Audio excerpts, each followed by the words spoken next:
online callers game.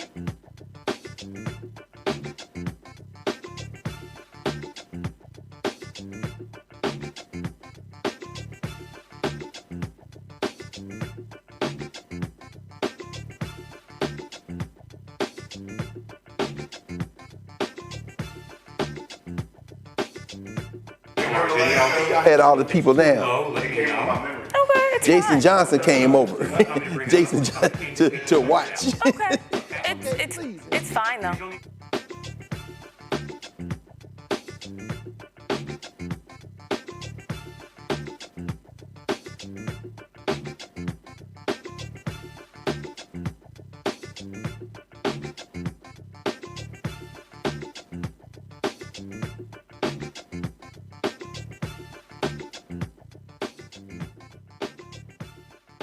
Hello, I'm Isaac Hayes III, founder and CEO of Fanbase, and I'm here with a very important message. We are at a turning point in the Black community where we must have equity in the apps we use that scale to billions of dollars. But this time, we own the infrastructure, we own the culture, and we shape the future. And Fanbase is the future. Fanbase combines the free functionality of Instagram, TikTok, and YouTube into an all-in-one platform built for the evolution of social media and monetization. With over 1.4 million users, that's real proof that we are shifting the conversation of tech ownership and equity for creators. So right now, I want you to go to startengine.com/fanbase and invest today. The minimum to invest is $399. That gets you 60 shares of stock in Fanbase at $665 a share. This marks a turning point in Black ownership of social media. If we don't take this opportunity to own social media right now, we will always be customers to our own creations. And that can't go on. So once again, go to startengine.com/fanbase and invest today. We must own the platforms where our voices live, our stories matter, and where our culture drives the world. Thank you. Folks, Black Star Network is here. I'm real revolutionary right now. Support this man, Black Media. He makes sure that our stories are told. Thank you for being the voice of Black America, Roland. Stay Black. I love y'all. All momentum we have now, we have to keep this going. The video looks phenomenal. See, this difference between Black Star Network and Black-owned media and something like CNN. You can't be Black-owned media and be scared. It's time to be smart. Bring your eyeballs home. You dig?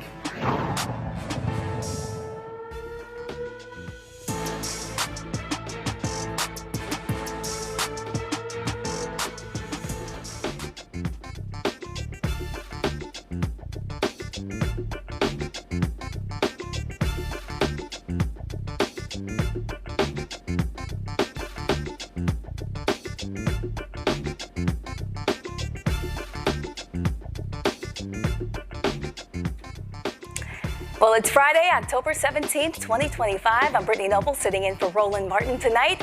Here's what's coming up on Roland Martin Unfiltered, streaming live on the Black Star Network. The Shutdown Showdown continues as the Senate fails for the 11th time to pass the bill to reopen the government, leaving thousands in financial limbo. A new study reveals 15,000 documented attempts to erase, distort, or suppress Black progress in America. The founder of the Onyx Impact will explain their findings. Plus, Mississippi's Department of Environmental Quality's Permit Board reversed its decision and unanimously approved a UK-based company to increase pollution from its wood pellet plant. We'll speak with a community organizer who promises to fight to keep Gloster's air clean. And Wake Forest University names a residence hall in honor of two Black distinguished alums with deep ties to the University and Winston-Salem. And we'll have highlights from the Chris Tucker Foundation Celebrity Golf Tournament.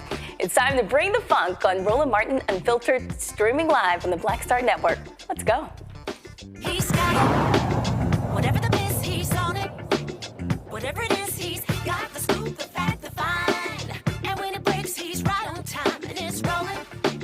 Best believe he's knowing, putting it down from sports to news to politics. With entertainment just for kicks, he's rolling. It's on go, roll, roll, y'all.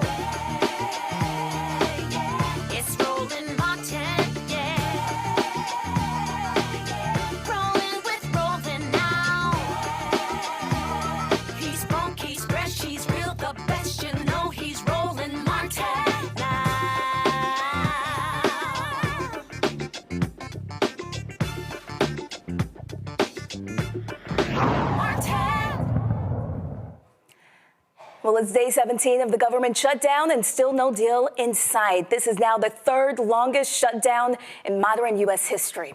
After the Senate failed to break the stalemate for the 11th time, Majority Leader John Thune sent lawmakers home until Monday. Meanwhile, thousands of federal workers are furloughed and waiting for a paycheck now. The standoff boils down to a fight over health care tax credits. No surprise, Speaker Mike Johnson blames Democrats for blocking a deal. If you're keeping count at home, we're on day 17 of the shutdown. The Democrats have now voted for the 11th time to keep the government closed. 11 times now. They've refused to just do their basic job, get the government going again, making sure that federal employees are paid, that our troops are paid, Border Patrol agents, TSA agents, air traffic controllers, and everyone else who relies upon the vital services of our federal government. They're being denied that because Democrats in Congress are playing games. And right now, to add insult to injury, if you're paying attention at home, you also need to make note of this. Yesterday, the Senate Democrats took it a step further. They rejected a standalone bill to fund our nation's defense and pay our troops. They voted it down. Now, why is that so noteworthy? Well, the bill was passed out of committee in the Senate with broad bipartisan support. And yet, the Democrats still engaged in a stunt on the floor, and they rejected it. So now they are on record specifically and exclusively to block the paychecks of the troops, to block the funding of our national defense in a very dangerous moment in world history. It is absurd to us. Leader Thune said this on the floor, on the Senate floor after that vote. He said, quote, "That one vote demonstrates just how fundamentally disinterested Democrats are in supporting our troops and providing for our common defense." Yes, that is exactly what we saw. And I suspect if they were here today and it was on the floor, they'd do it once again.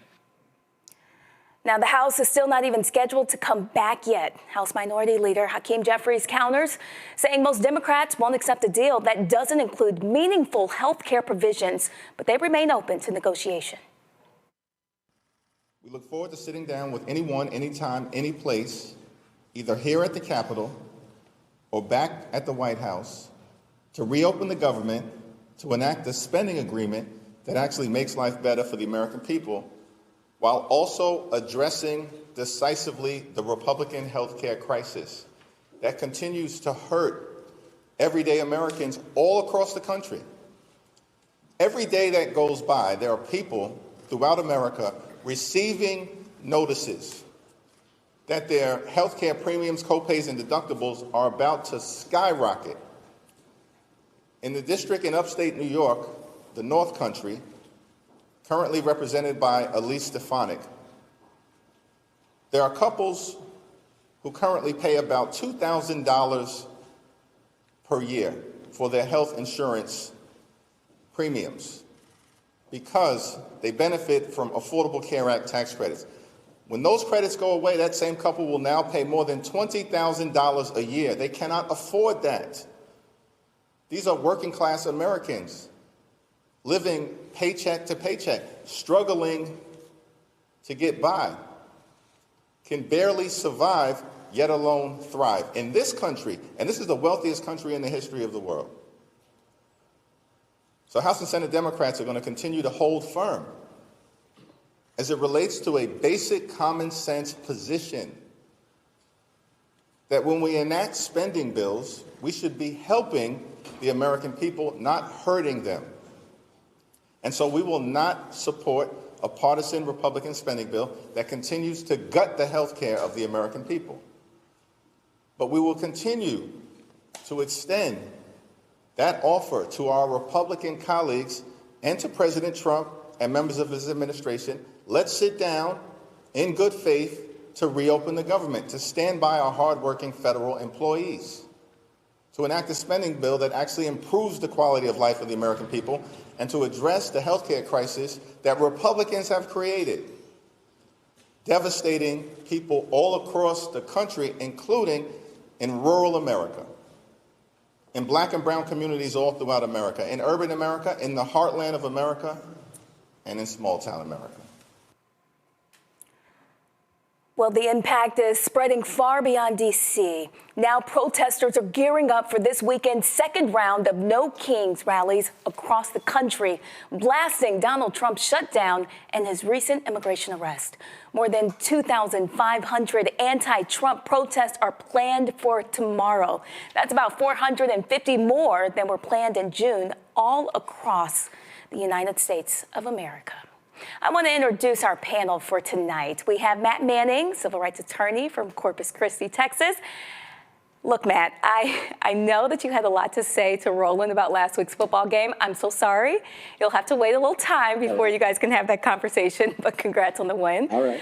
We also have Dr. Greg Carr from Howard University's Department of Afro-American Studies.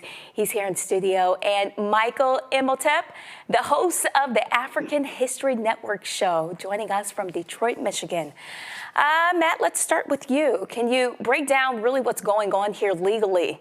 When Congress doesn't pass a budget, what does that actually mean for the rest of us?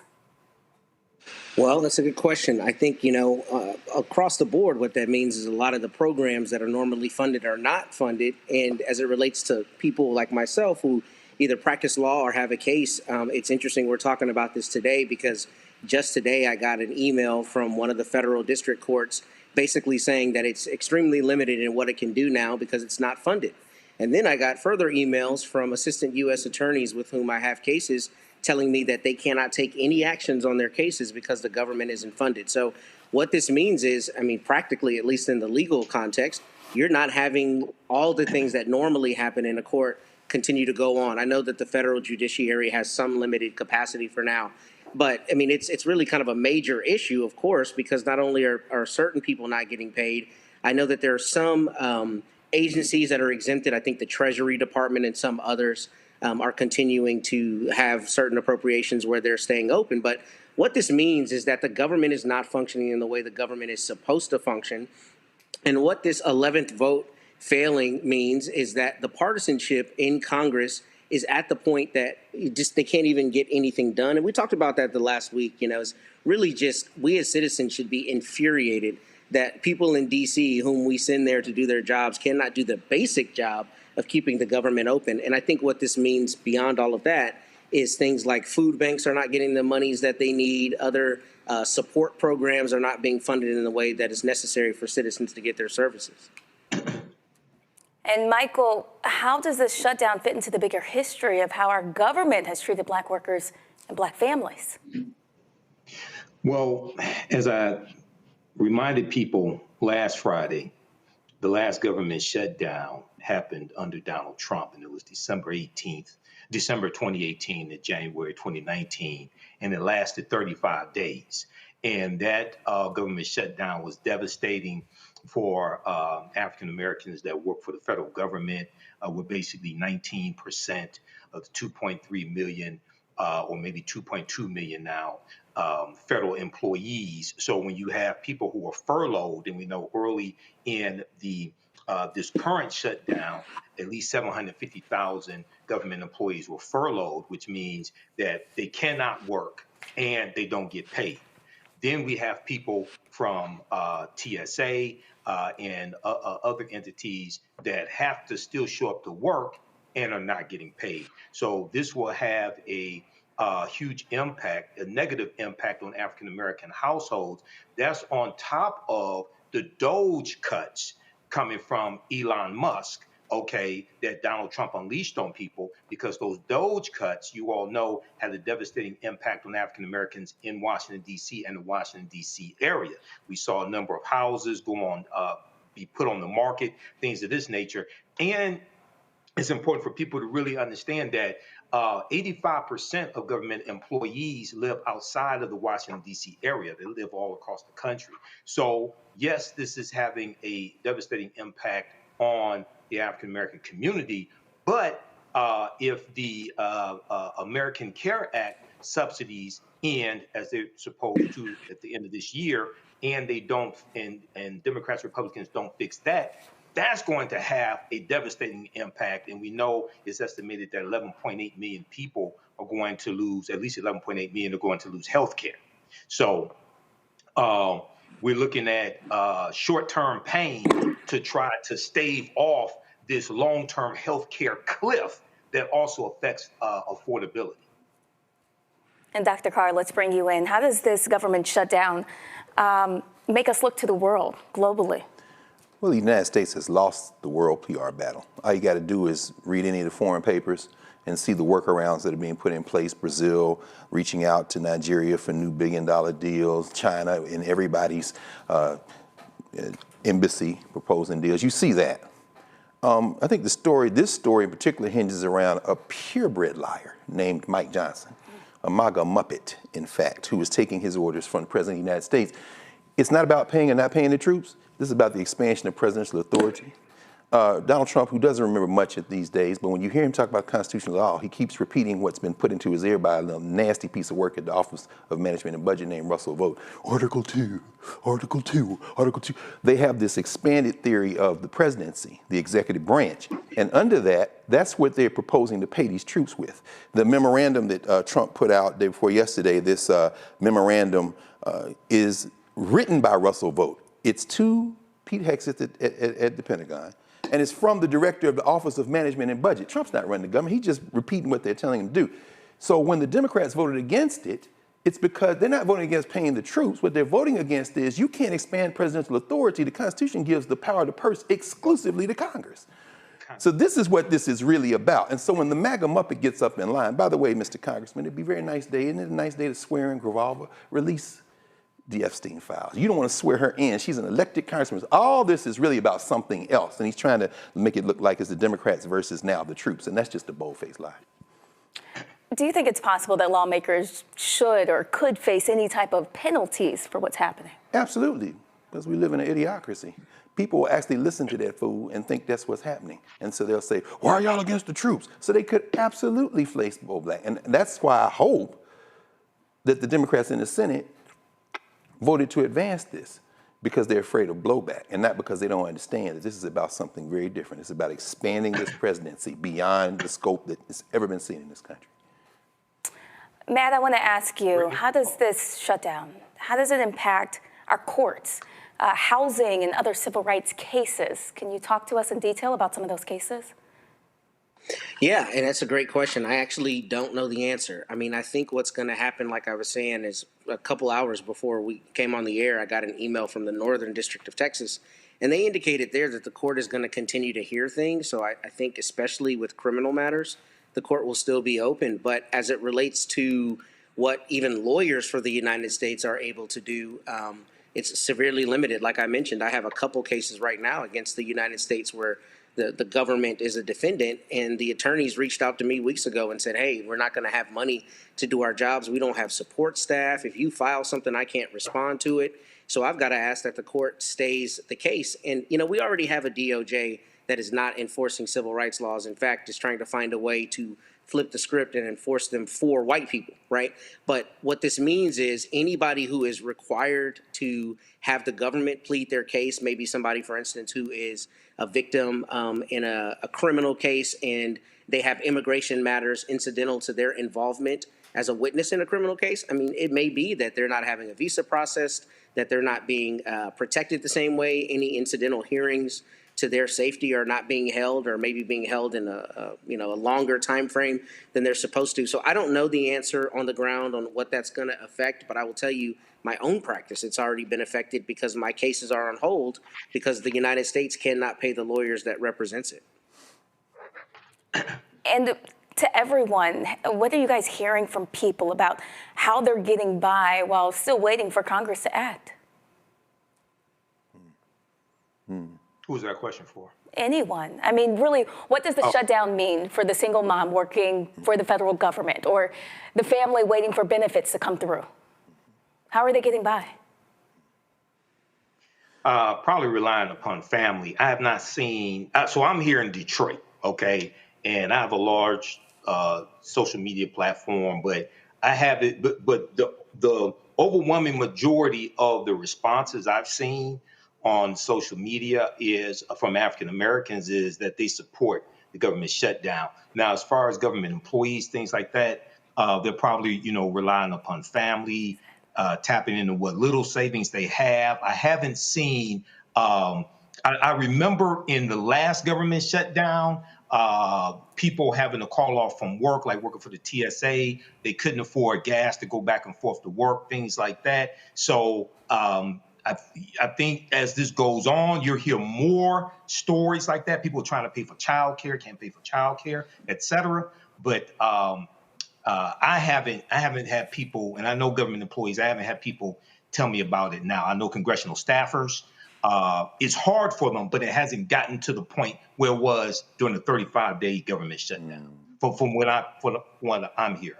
Yeah, I think that's true, but I also think that there are, we know this because we're in the area. There are two kind of broad categories for federal workers. That's really impacting us. You got those folk who are there for whom maybe this is a second job. They've been military, they retired, they came back. They're kind of in a position. Some of them are talking about retirement if they've been in federal government 20, 30 years. Then they're the group that just came in 5 years, maybe at max. They're looking for jobs.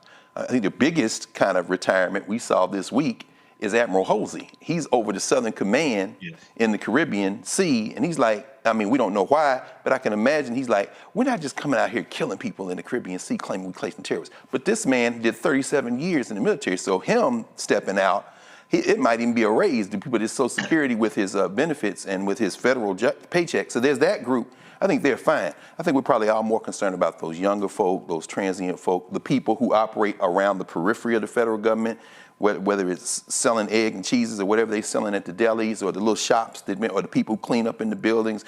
And, what are they doing? And I think that's probably the two categories.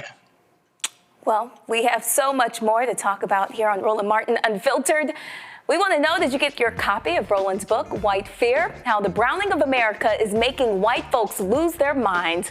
It's available at bookstores nationwide. Get the audio version, read by Roland, on Audible. Coming up after the break, the man once trusted with America's top secrets is now accused of mishandling them. We'll discuss Donald Trump's former national security advisor with our panel on the other side of the break. Stay with us.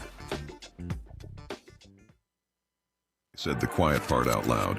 Black votes are a threat, so they erased them. After the Supreme Court gutted the Voting Rights Act in 2013, Republican legislatures moved fast.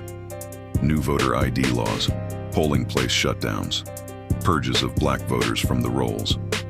Trump's Justice Department didn't stop it, they joined in. In 2018, his DOJ backed Ohio's voter purge system, a scheme that disproportionately erased black voters. Their goal, erase black votes and political power. Yeah, that happened. These are the kinds of stories that we cover every day on Roland Martin Unfiltered. Subscribe on YouTube and download the Black Star Network app. Support fact-based independent journalism that centers African Americans and the issues that matter to our community.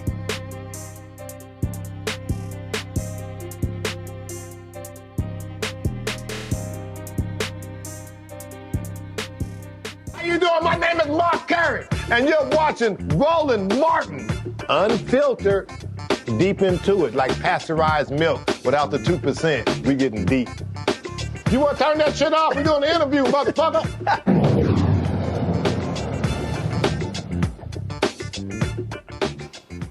Welcome back. The twice impeached, criminally convicted felon-in-chief, Donald Trump's former national security advisor, John Bolton, pleaded not guilty today to 18 counts of mishandling classified information in a Maryland federal court. Prosecutors allege that Bolton emailed over 1,000 pages of sensitive material, including top secret national security details to family members, and kept classified documents at his home. Bolton, a frequent critic of Trump since he left the administration, claims that he is being targeted as part of Trump's campaign to intimidate his opponent. His attorney argues that the facts of the case were investigated years ago and that Bolton did not act unlawfully. If convicted, Bolton could face up to 10 years in prison for each charge, and this marks the latest indictment involving prominent adversaries of Trump. Let's bring our panel back into the conversation. I want to start with Matt. Can you help us understand what exactly are the legal consequences of these kind of charges? Yeah, well, I think you said it perfectly. I mean, obviously, he's looking at potential prison time, and I'll tell you that this is a really a frightening charge, right, for a couple reasons. First, I haven't read every word of the indictment. I've read part of it.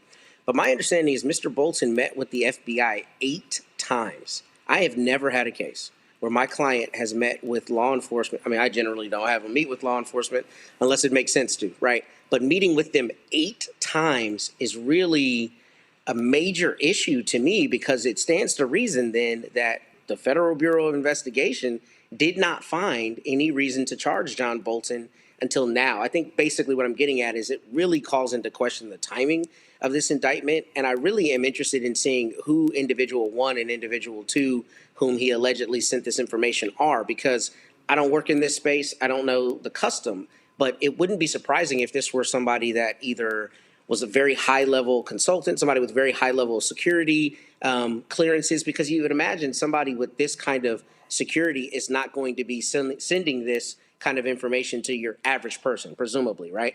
So I'm wondering if part of the defense is that he's got a shield in whom he sent it to, or it wasn't actually sent to them because it was a contemporaneous distillation of what he was doing rather than the actual documents. I think once we see with greater specificity how exactly the government is saying he did this, that would be important. But the last thing is, there's a difference between a transmission of information and retention of information. So my understanding is the retention in this situation is kind of what Mr. Trump was alleged to have done before with documents at Mar-a-Lago, keeping documents he wasn't supposed to keep, as opposed to disseminating documents. And I think the evidence is going to be very important to see what exactly Mr. Bolton was alleged to have done with respect to both buckets of claims. And Matt, if this were an everyday government worker accused of mishandling classified information, do you think the outcome would look different? That's an interesting question. So I think if it's a regular worker who hasn't met with the FBI 8 times, yeah, maybe they do charge this person. But does the general public ever find out about that indictment? No. Does the president and his MAGA Muppets, as the esteemed Dr. Carr said, go across the country and talk about how he's out to get his enemies without saying it brazenly? No, because this kind of thing probably has happened, and there have probably been a myriad of accusations against different people over the years for this exact crime. But what is odd about this to me is somebody who is in the position of national security advisor or anything up at that top echelon of government, they know how this works. So to me, it seems kind of per se hard to imagine that someone with this long government history would do something foolhardy. I mean, I suppose anything can happen, but it seems to me there's a lot more to this story, and we haven't heard it yet because all we hear is the accusations. Michael, what type of message does it send to the public about who gets punished and who doesn't? Well, the message that it sends is that Donald Trump is carrying out his enemies list, and he's fulfilling a campaign promise. So he's went after Letitia James. He's went after James Comey, indicted, going after John Bolton. And this is somebody, who served in the previous Trump administration as his national security advisor, but has been a virulent critic of Donald Trump. So he's getting this backlash. This indictment on 18 counts of violation of the Espionage Act, it does follow like a traditional investigation and prosecution, but it still has a stench of retribution. Okay, so we'll have to see how this plays out. We do know that this was investigated under the Biden administration, and charges were not brought. So we'll see what happens with this. But at the same time, to echo Matt, somebody who is John Bolton, somebody who is such a former national security advisor, someone who understands how to handle classified documents. I would be surprised if he was like this careless if all of these allegations prove to be true in court. And Dr. Carr, from a national security standpoint, how serious is it when a former advisor is accused of mishandling classified documents? It's very serious. Of course, this is very unserious. Like Mike said, this ain't a murder retribution attempt. As Mike said, remember John Bolton published his memoir, The Room Where It Happened. And let me be very clear, John Bolton is an open enemy to our common humanity. He's a warmonger. This isn't about that. We have to separate those two things. Trump and them launched an investigation of him in 2020. But you know what stopped him was we did. He lost the election. Biden and them, as Mike said, went through and said there's nothing here. So they're bringing that back again. And as Matt said, I mean, he was not charged with obstruction. He's charged with transmission, which is, that's very serious. You would think nobody should be transmitting things over social media. Wait, the Secretary of Defense. So I guess if you're Pete Hegseth on Signal, it's okay. But if you're John Bolton, somehow it's not. And obstruction, of course Trump wasn't giving that stuff up in Mar-a-Lago in his bathroom. And if you're him, the Supreme Court has given him a pass. This is not a serious thing. This is a retribution thing. And at the end of the day, this is probably going to have to be solved in the ballot box. I doubt very seriously the courts, however, are going to let him get away with this. I don't see him getting convicted. Well, coming up on Roland Martin Unfiltered, a new report is sounding the alarm about the growing effort to erase and distort Black history, health, and progress.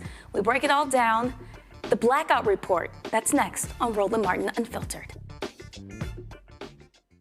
If in this country right now, you have people get up in the morning and the only thing they can think about is how many people they can hurt, and they got the power, that's a time for mourning. For better or worse, what makes America special, it's that legal system that's supposed to protect minorities from the tyranny of the majority.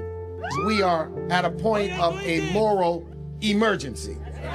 We must raise a voice of outrage. We must raise a voice of compassion. And we must raise a voice of unity. We are not in a crisis of party versus party. We are in a crisis of civilization, a human rights crisis, and a crisis of democracy itself. And guess what? You've been chosen to make sure that those that would destroy, those that would hate, don't have the final say, and they don't ultimately win. Hey, yo, what's up? This is Mr. Dalvin right here. What's up? This is KC. Sitting here representing the JODECI, that's Jodeci. Right here on Roland Martin Unfiltered.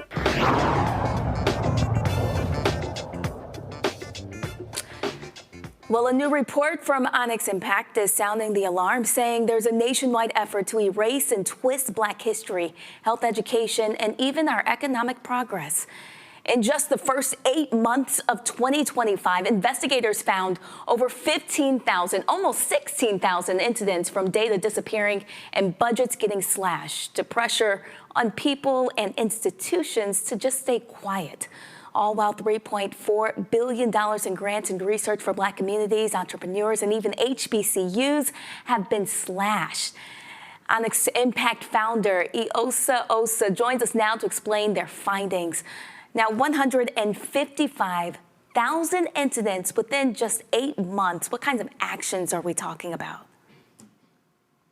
Absolutely. Asosa Osa, as the founder of Onyx Impact, what we are, I think you laid that out so wonderfully. What's seen happen in this country this year is outrageous, right? And the Blackout report by Onyx Impact is by far the most comprehensive analysis that has been done this year on what this attack has meant for Black communities. Our $3.4 billion is such a large number, but what that actually means, right?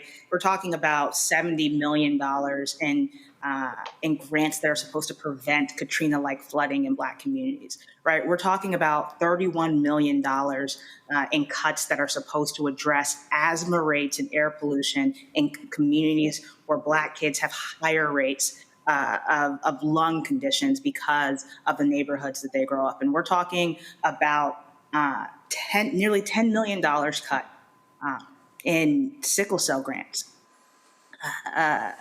for this country. My little brother suffers from sickle cell disease, right? And to the idea of saying, of using this smokescreen of the term DEI as a rationale to eliminate needed funding in rare diseases that disproportionately impact Black communities, right, is is unacceptable and needs to be called out. And that's why we released this report.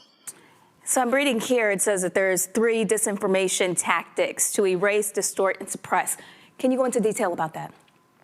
Yes, absolutely. We go through, so much of this strategy is again cloaked in disinformation. Their real strategy, again, this attack, using attacks on DEI as a smokescreen to erase Black power and control and gain illegitimate power and control, right, across the country. And so we wanted to give folks a framework for how to think about this.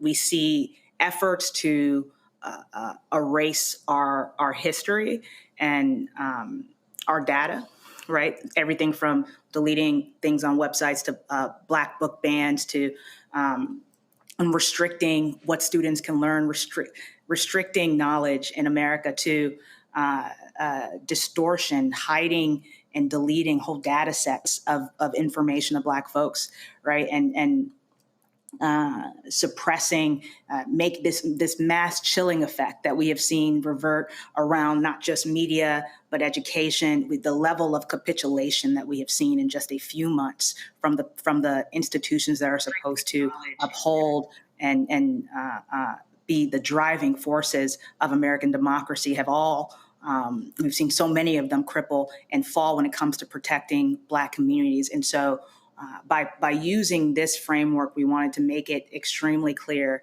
that what these tactics are, how we should be talking about these tactics. Instead of debating a term, we need to call out the underlying strategy, because when they erase the data, they hide the proof, and then they can prevent the remedy.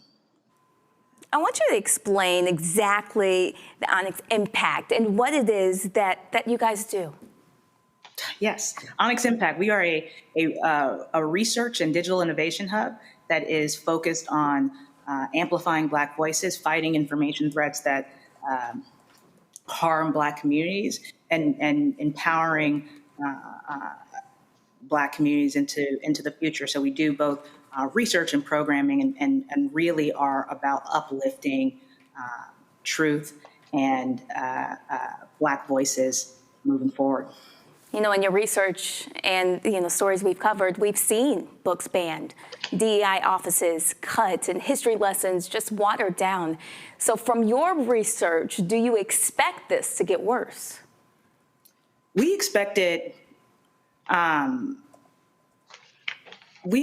get worse because it is their stated strategy, right? This is, and we are one research team. Right. They are an entire federal government that is doing this every single day, and that the effects on the state and local level every single day are so profound. And so while so many folks are paying attention to a culture war nonsense, right?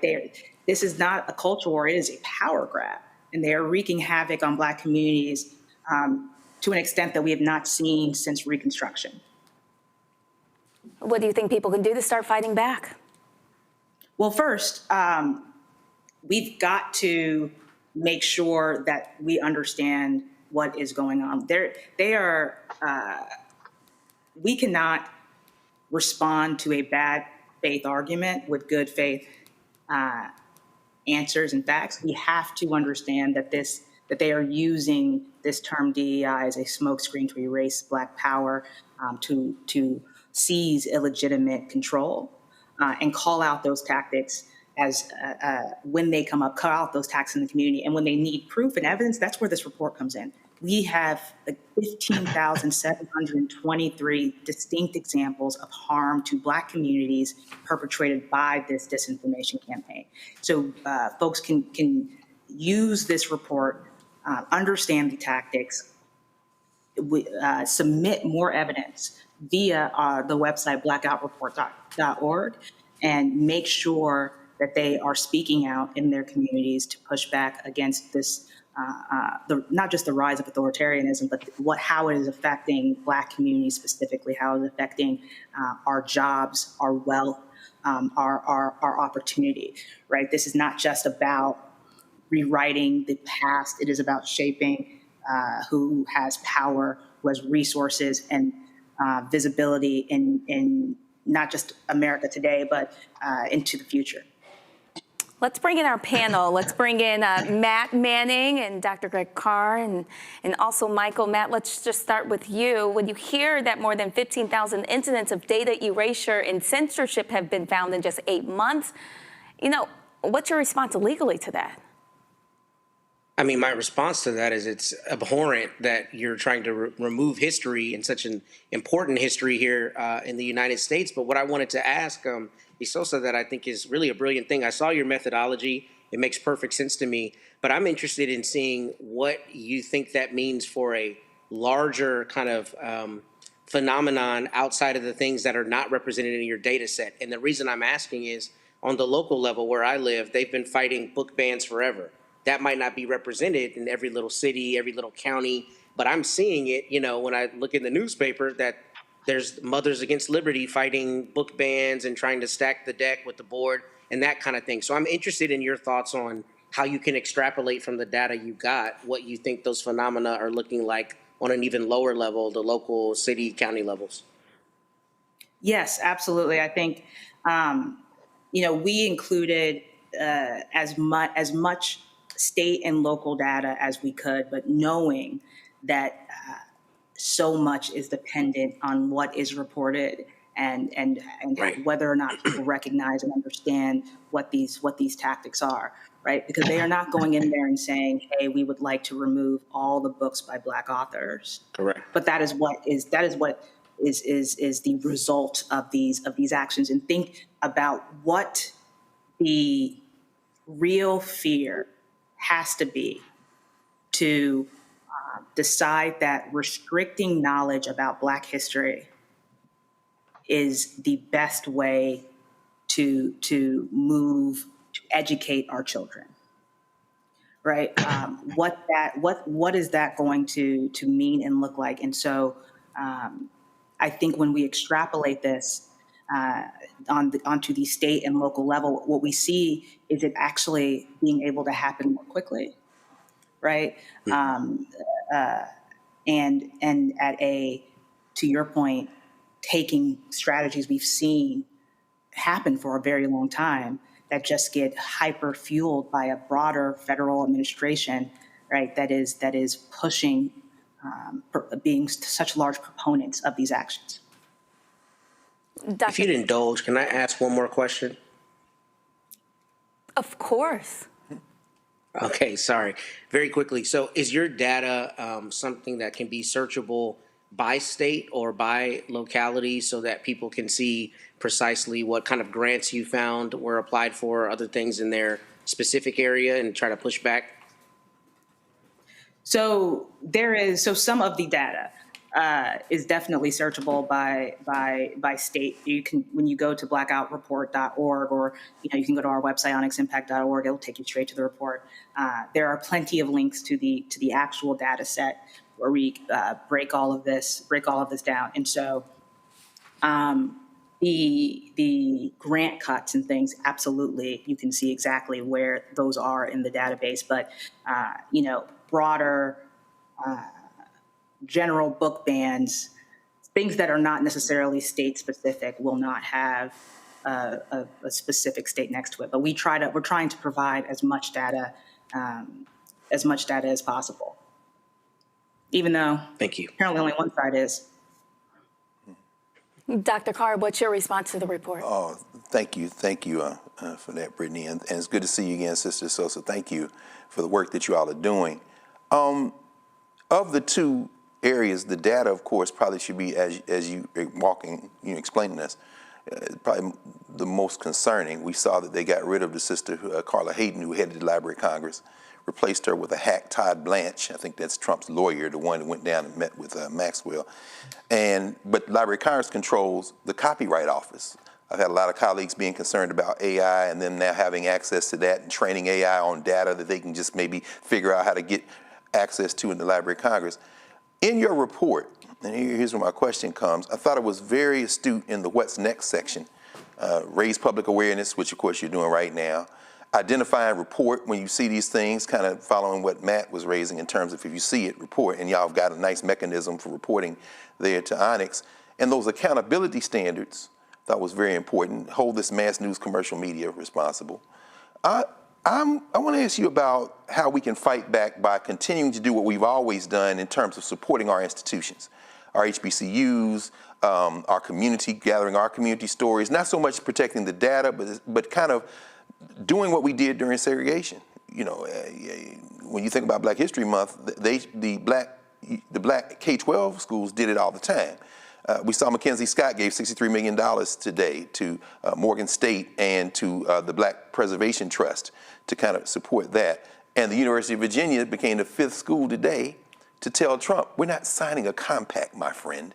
How important is it for us to support those institutions that are doing this work despite this kind of attempt to colonize information, colonize memory, colonize data? I think that's such a powerful point and question, because that is the only way that we have seen any of this work, right? That is the only way that we have seen effective pushback in not just our own country's history of the liberal governments being brought to power, but in other countries as well. We have to, they are going to mercilessly attack our institutions, right? That is not only how they destroy our history, but they destroy our access to power. They will destroy our ability to, what they believe is our ability to organize, right? But we have seen over and over and over again that Black folks can come together, can support our institutions, you know, by ourselves, right? We've been able to over and over and over again show the power, the strength, the resilience necessary to push back in a very successful manner. And so regardless of how many books Black authors they ban, regardless of how many data sets they delete, like they erase, Black excellence is unerasable. That's right. Yes, ma'am. Well, Roland Martin Unfiltered will be right back here on the Black Star Network.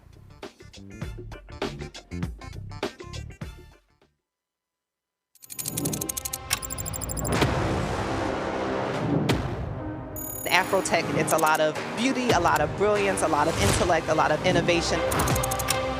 Companies that are most diverse are more profitable. We're getting culture, we're getting community, we're getting the best of the best. And not only are we here to greet each other, but we're here to network and to elevate each other. Everybody from all the major tech companies here, and that means that now everybody's in the same domain.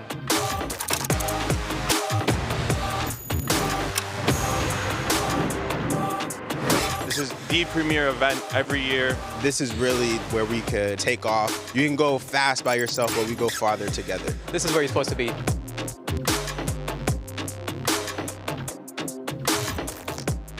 Next on the Black Table with me, Greg Calkin.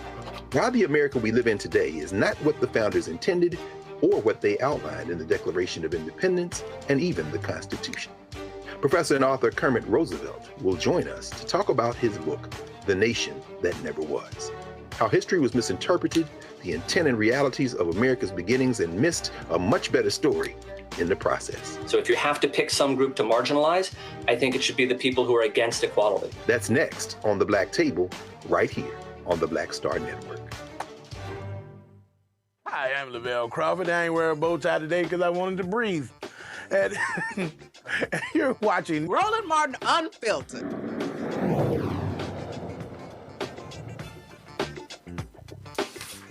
Welcome back. I want to thank Ms. Osa for joining us and for explaining the research about Blackout, the real-world cost of erasing, distorting, and suppressing Black progress.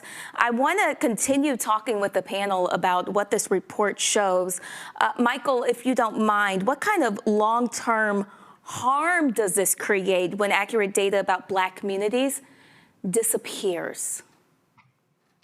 All right, and I'm gonna have to get Isosa on the African History Network show as well to dig deep into this. But this is devastating. Now, the work that I do, I have been warning African Americans specifically about Project 2025 going back to 2023, and these attacks that she enumerated here are laid out in Project 2025. So when we talk about the attacks on diversity, equity, and inclusion, a lot of times African Americans will retort with a article from Black Enterprise magazine saying that African Americans only got 4% of the DEI jobs. But you don't understand how this impacts programs. Here on Roland Martin Unfiltered, we talked about there's a $37 billion minority program for business owners, and how African Americans were getting even a small part of that, but that's been wiped out. When we look at this, we saw the Environmental Protection Agency cut out $1.7 billion in grants. Many of those grants were benefiting the African American community, dealing with climate change, things of this nature. They keep using DEI as the reason to eliminate these grants. They say that they're discriminating against white people, but no court has ruled that DEI is illegal. So, but this, one of the excuses that they say is that it doesn't fall in line with the Trump administration, right? We saw that on day one in office, after Donald Trump got a Negro preacher from Detroit, right, to mangle Dr. King's "I Have a Dream" speech. Donald Trump revoked Executive Order 13985, I think it was. And this was from Biden-Harris, which laid the foundation for equity in the federal government in the Biden-Harris administration, right? So we see a total reversal of these programs. And another thing that they use is the Supreme Court ruling from 2023 that dealt with affirmative action in college admissions, okay? So on Donald Trump's second day in office, he revokes Executive Order 11246, which was affirmative action signed into law by President Lyndon Baines Johnson in 1965.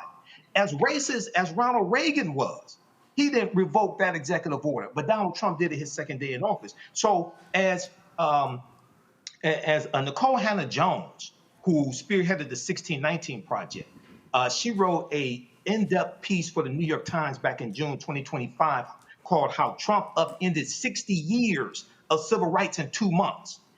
They basically wiped out 60 years of civil rights progress as well as social justice progress, right, in the past few months. But all this is laid out in Project 2025. So one of the things that we have to do is have a deep dive into how is it that they put this 922-page document in print, sold it, disseminated it, but so many African Americans were dumbfounded and caught flat-footed.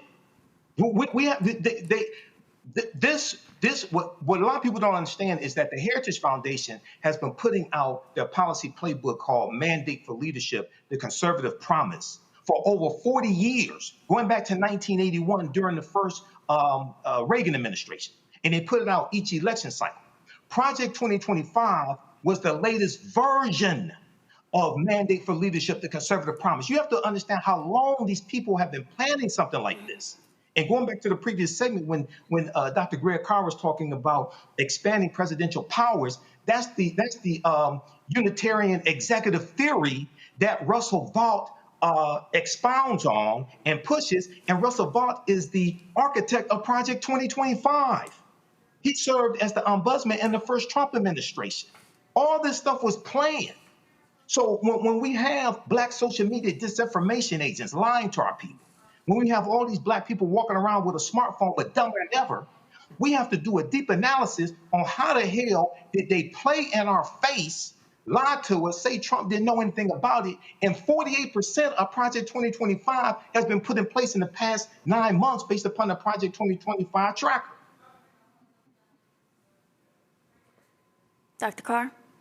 I mean, everything Mike said tracks. I mean, it's an interesting line in the Onyx report. And of course, as we know here, this is the second major report that Isosa and her team have put together. One was on disinformation, which we should have been paying a whole lot more attention to, given the fact that we ended up with this guy back in the White House.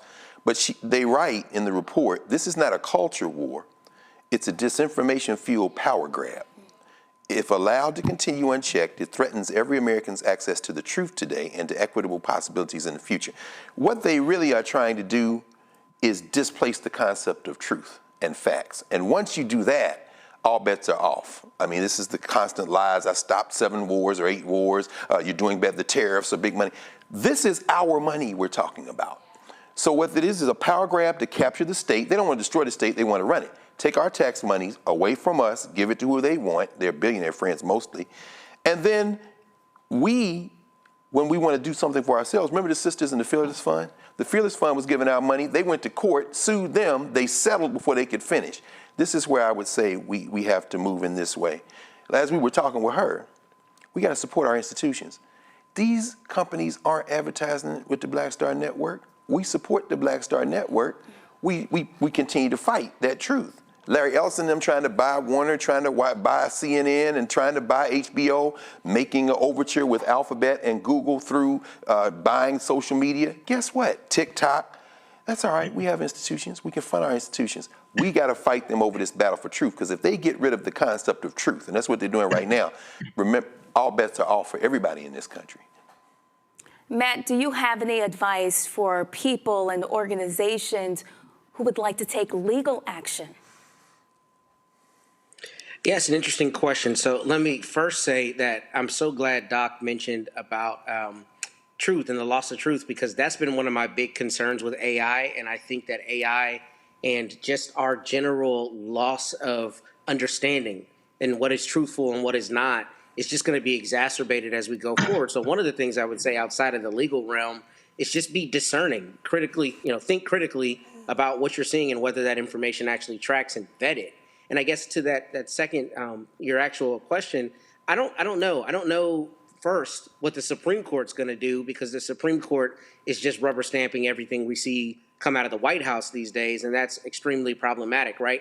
And I say, if you were to bring an equal protection claim or some claim predicated on the idea that people in certain communities that are non-white have the same access to government funds, like Dr. Carr said, that's our money, right? Our money that should be going to asthma programs or sickle cell programs, and especially sickle cell, because as the Onyx report indicated, 90% of the people affected by the loss of money are Black people. So that is functionally taking away money from Black people as a discrete group, right?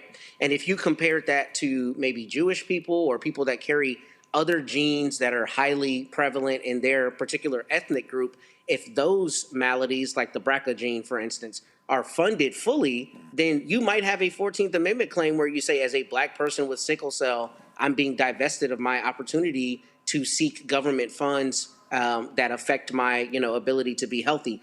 I think there's going to obviously be a lot of different permutations, but I can envision it that way, because what it comes down to is we should be able to be fully present and fully active in the society and take benefit of all the things that are supposed to be there for us to avail ourselves of. And if this government is actively, taking away money from Black people and programs that not only environmentally and incidentally affect Black people, but like sickle cell, affect us 90%, then that is proof positive that they're intending to give us a different ability to participate as citizens than other groups of people. And I think there may be a legal basis there, but that's all predicated on the federal appellate courts, the Supreme Court doing the right thing and finding that this is discriminatory. And I don't know that we can trust them these days to do that. Well, Matt and Michael, Dr. Carr, thank you so much for your conversation. Listen, we need your support to continue doing the work that we're doing here on Roland Martin Unfiltered, sharing news that impacts Black America. You can send in your donation via Cash App using the QR code that we have. We will get that on the screen. There it is right there. PayPal is R Martin Unfiltered. Venmo is R Martin Unfiltered. If you use Zelle, send Roland a gift to roland@rolandsmartin.com. Make checks and money orders payable to Roland Martin Unfiltered, P.O. Box 57196, Washington, D.C. 20037 0196. Hatred on the streets, a horrific scene, a white nationalist rally that descended into deadly violence. You will not White people are losing their damn minds.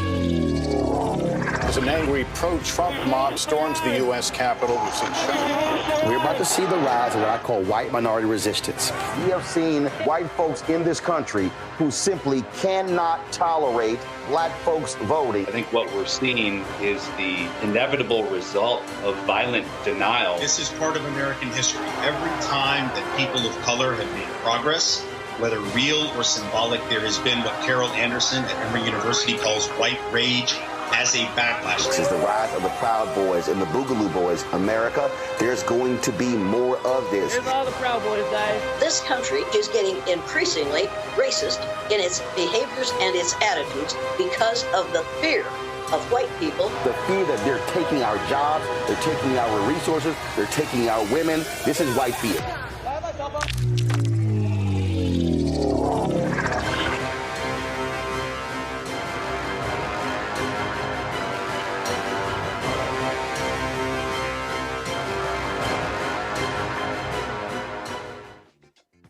What's up, everybody? It's Godfrey, the funniest dude on the planet. And you're watching Roland Martin Unfiltered.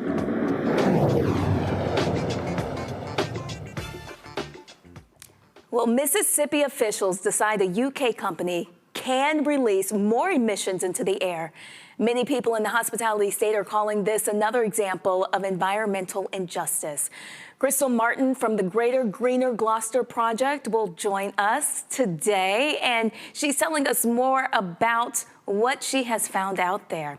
On Wednesday, the Mississippi Department of Environmental Quality reversed its earlier decision and approve UK-based Drax request to request an increase emissions at its wood pellet plant in Gloster, Mississippi. It's located about 112 miles west of Hattiesburg. Well, people there in Gloster have long voiced concerns that allowing the wood plant to increase emissions would lead to higher levels of toxic emissions and greater health risks.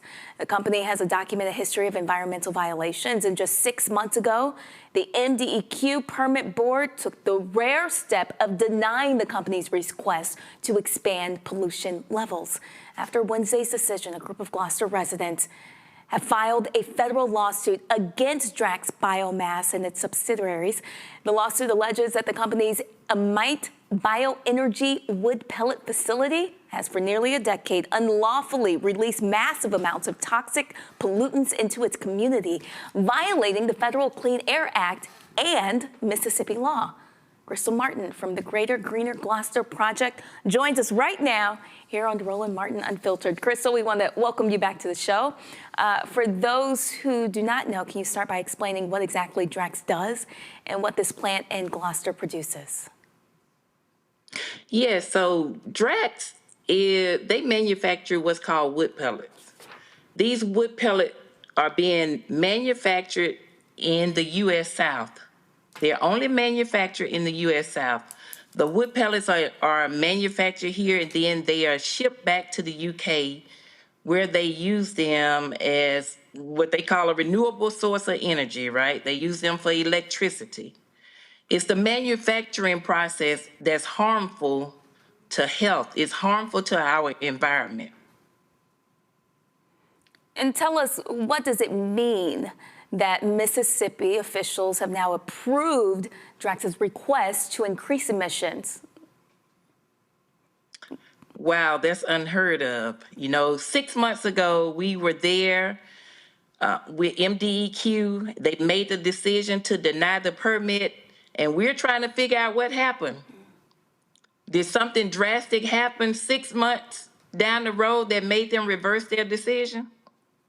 I've been sharing with my community, one of the things that I've seen is Drax has definitely done a PR marketing stunt, and they've been making sure that they announce how much money they invested into the state of Mississippi. Like every day on social media, they have been announcing the amount of money they put into the state, the amount of money they put into Amite County, the amount of money that they've invested into, they say they invested into 20 nonprofits right in Gloster, Mississippi. And so to me, it's been a way to say, like it's a tactic they've been using to say, we've already bought this decision. And tell us, do you know exactly what they're being allowed to release more of? So we have VOCs, particulate matter, PM 2.5. There's formaldehyde, acrolein, methanol, different hazardous air pollutants. And those hazardous air pollutants are causing harm to our health. A lot of breathing issues, upper respiratory issues. People in our community have died from lung cancer. People are living with type 3 lung disease, black lungs. So these hazardous pollutants are causing a lot of health concerns. Yes, ma'am. How did your organization, the Greater Greener Gloster Project, first get involved with this issue? We got involved years ago when we first saw that Drax was fined $2.5 million for emitting hazardous air pollution. As a result, there were a number of people in the community who were complaining about upper respiratory issues. We started with my mom being admitted to the hospital on multiple occasions for breathing issues. And she was wondering, could this be the reason why she was in and out of the hospital? So we just started to connect the dots and do research. We started meeting with the EPA Region 4, being educated on what was happening in our community. They were teaching us about the VOCs and the PM 2.5. They taught us a lot about the hazardous air pollutants. And we learned how those different pollutants were causing dizziness, nosebleeds, upper respiratory issues. So again, we just started connecting the dots, and from one conversation to the next conversation, we started to organize. We wanted to ask questions. We wanted to educate our community. And we wanted people to really make the best informed decision about what was happening to them. There's one family in the community where 4 people died within a matter of 3 or 4 months. That's not normal.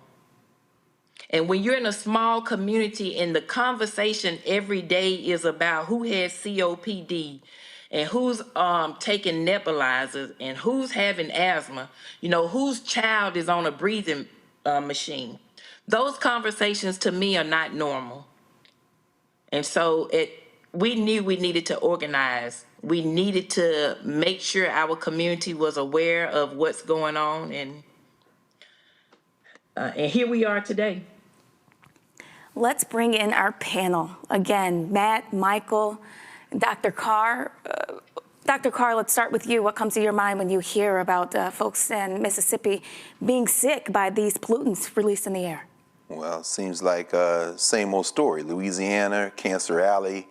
We think about the work of Robert Bullard out of Texas Southern, environmental racism. This is what they do. And of course, now you combine that with capitalism, hard capitalism, make this money. You see the conflict. Dr. Martin and I've been sitting here enjoying this conversation between 2 SWAC sisters. I understand you are a 3-time graduate of Jackson State University.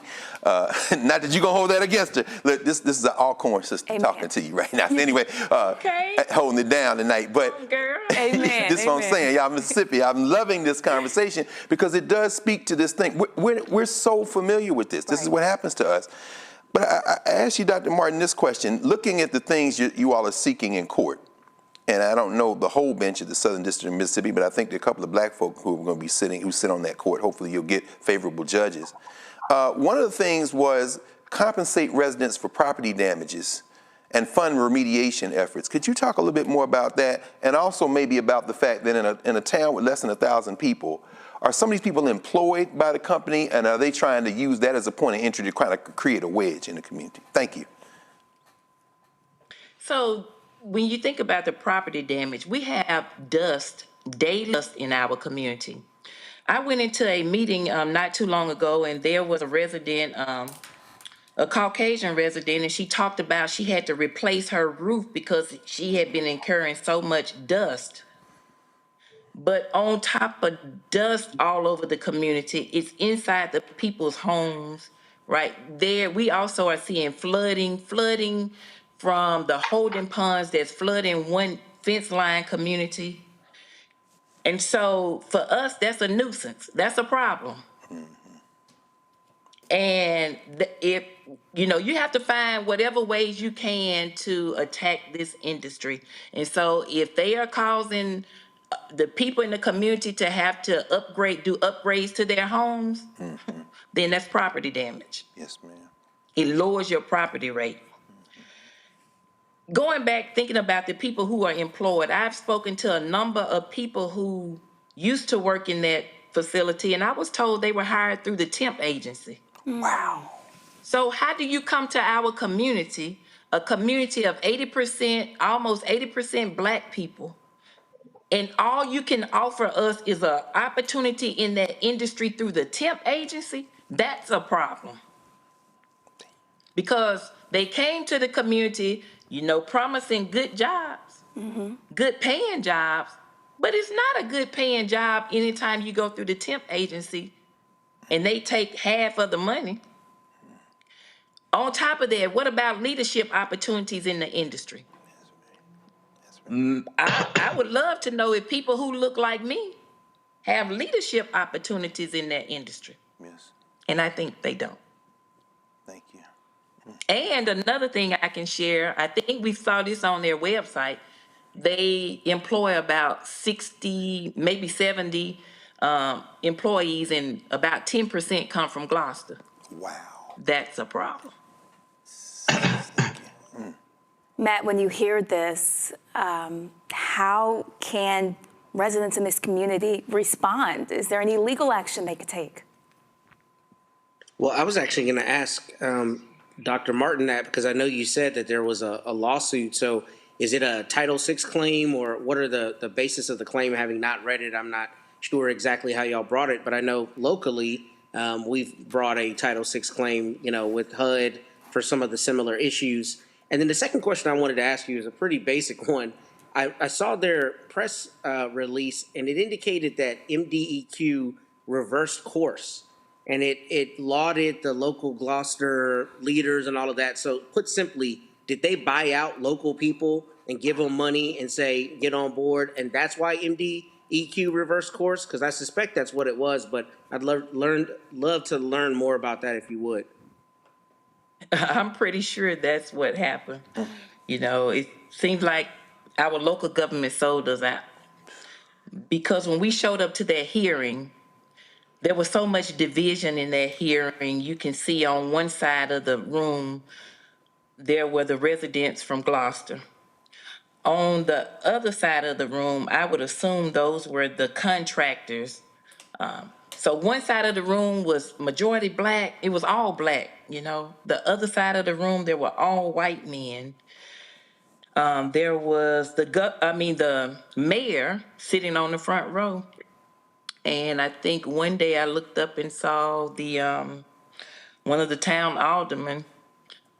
And what was disheartening in all of that is when they made the announcement to reverse the decision, and it was no surprise to us. We kind of knew they were going to reverse that decision. But the mayor and, his cronies, they rejoiced. They rejoiced in that decision. The people who elected the mayor, maybe his first time in office, were there, in the overflow. They were in the room, they were in the overflow. People felt some kind of way. That was hurtful. It's okay to be, have a difference in opinion in the matter, but to rejoice and celebrate, and people are losing their lives. Young children are crying, having, waking up at night, can't breathe.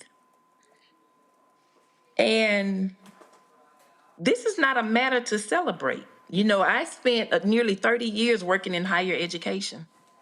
My grandchildren live in Hoover, Alabama. But my heart is compassionate for the people in Gloster. And so I left my career to help my community. I heard the Lord say you have to go back to the land where your ancestors are buried. And you have to help the people. And so I'm there to help the people. I'm not fighting the local government. I'm fighting this issue against this big industry that's from the UK, that's in my community. My mother is ill, right? My neighbors are ill. My family members are ill. People are sick and suffering. And too many people have the same issue. So we are here to fight the industry. We are not trying to fight the local government. Today, somebody shared a clip, and the mayor said that the people are overweight. They smoke tobacco, and that's why they're sick. But really, Michael, this connects to a larger environmental justice fight really all across the South. This is not just happening in this one part of Mississippi, correct? Right. Yeah. This happens in communities with high African American populations all across the country. Dr. Greg Carr a few minutes ago mentioned Cancer Alley down in Louisiana, because we've talked about that here on this show before. But the question that I had for Dr. Martin is the Dogwood Alliance reported, the organization, the Dogwood Alliance, reported that Drax has already paid about $3 million in state fines for emissions violations. So do you know anything about that? And if so, over what period of time were these violations that these fines that they paid? And if that's the case, then what justification is the state using to allow them to increase emissions when they've already been fines? They've shown a pattern of violating state standards when it comes to emissions. Okay, and then just a quick follow-up to that. Has anybody asked the mayor? You said the mayor, who's African American, was elated and jumping for joy when this was granted to them. Has anybody asked him, what are you so happy about?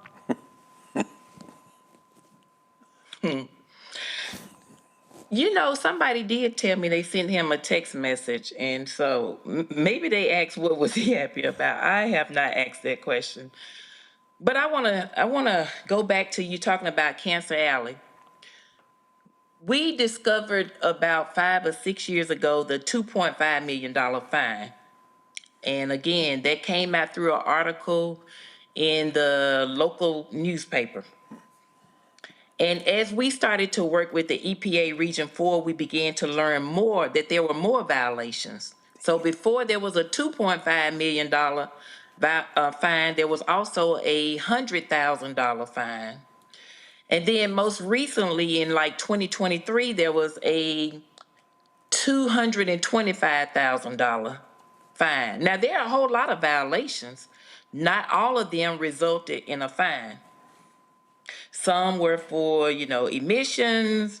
They didn't report they didn't get their paperwork or whatever completed on time. So they have a number of violations, right? And as far back as I can tell, these violations started to occur maybe 1 to 2 years after operations.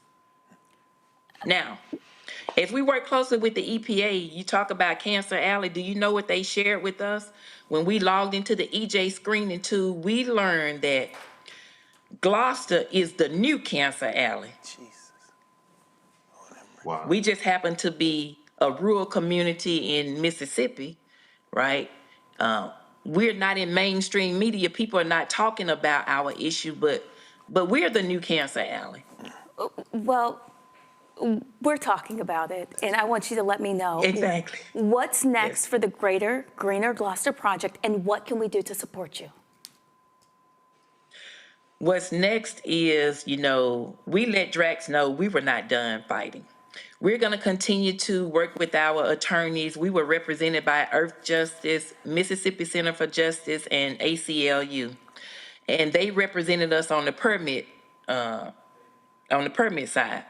But we also filed a lawsuit 2 days ago with being represented by Singleton and Schreiber.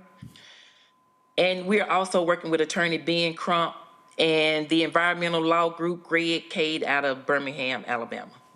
So there are more lawsuits being filed. And how you can help us, if you can show up to Gloster. We need people to show up in Gloster and help tell the story, to interview the residents, talk to the residents, let them tell their story. Yes, ma'am. Dr. Martin, thank you so much for sharing some of their story. And you're watching Roland Martin Unfiltered on the Black Star Network. We'll see you after the break.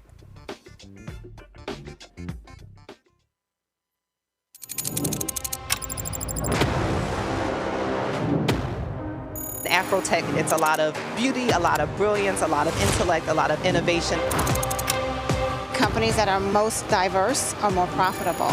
We're getting culture, we're getting community, we're getting the best of the best. And not only are we here to greet each other, but we're here to network and to elevate each other. Everybody from all the major tech companies here, and that means that now everybody's in the same domain.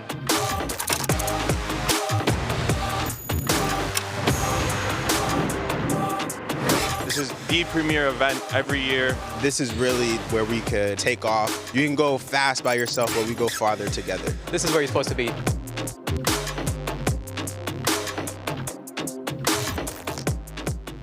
Next on the Black Table with me, Greg Carr. Why the America we live in today is not what the founders intended or what they outlined in the Declaration of Independence and even the Constitution. Professor and author Kermit Roosevelt will join us to talk about his book, The Nation That Never Was. How history was misinterpreted, the intent and realities of America's beginnings, and missed a much better story in the process. So if you have to pick some group to marginalize, I think it should be the people who are against equality. That's next on the Black Table, right here on the Black Star Network. Hey, I'm Tasha Cobbs, and you are watching Roland Martin Unfiltered. But I need a little filter. I need something. Blow me out. Make me look 35.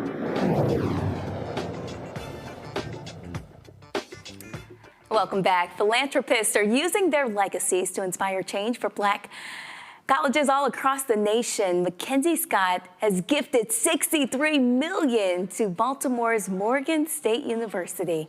This marks the second major donation Scott has made to Morgan State in less than 5 years, bringing her total contributions to the university to $103 million. Morgan State says the $63 million gift will strengthen the university's endowment, expand support for student success, and advance initiatives that reinforce Morgan's role as an anchor institution in Baltimore. Well, author Blank, renowned entrepreneur and co-founder of the Home Depot, well, he's announced a $50 million donation through the Arthur M. Blank Family Foundation to Atlanta's historically Black colleges and universities.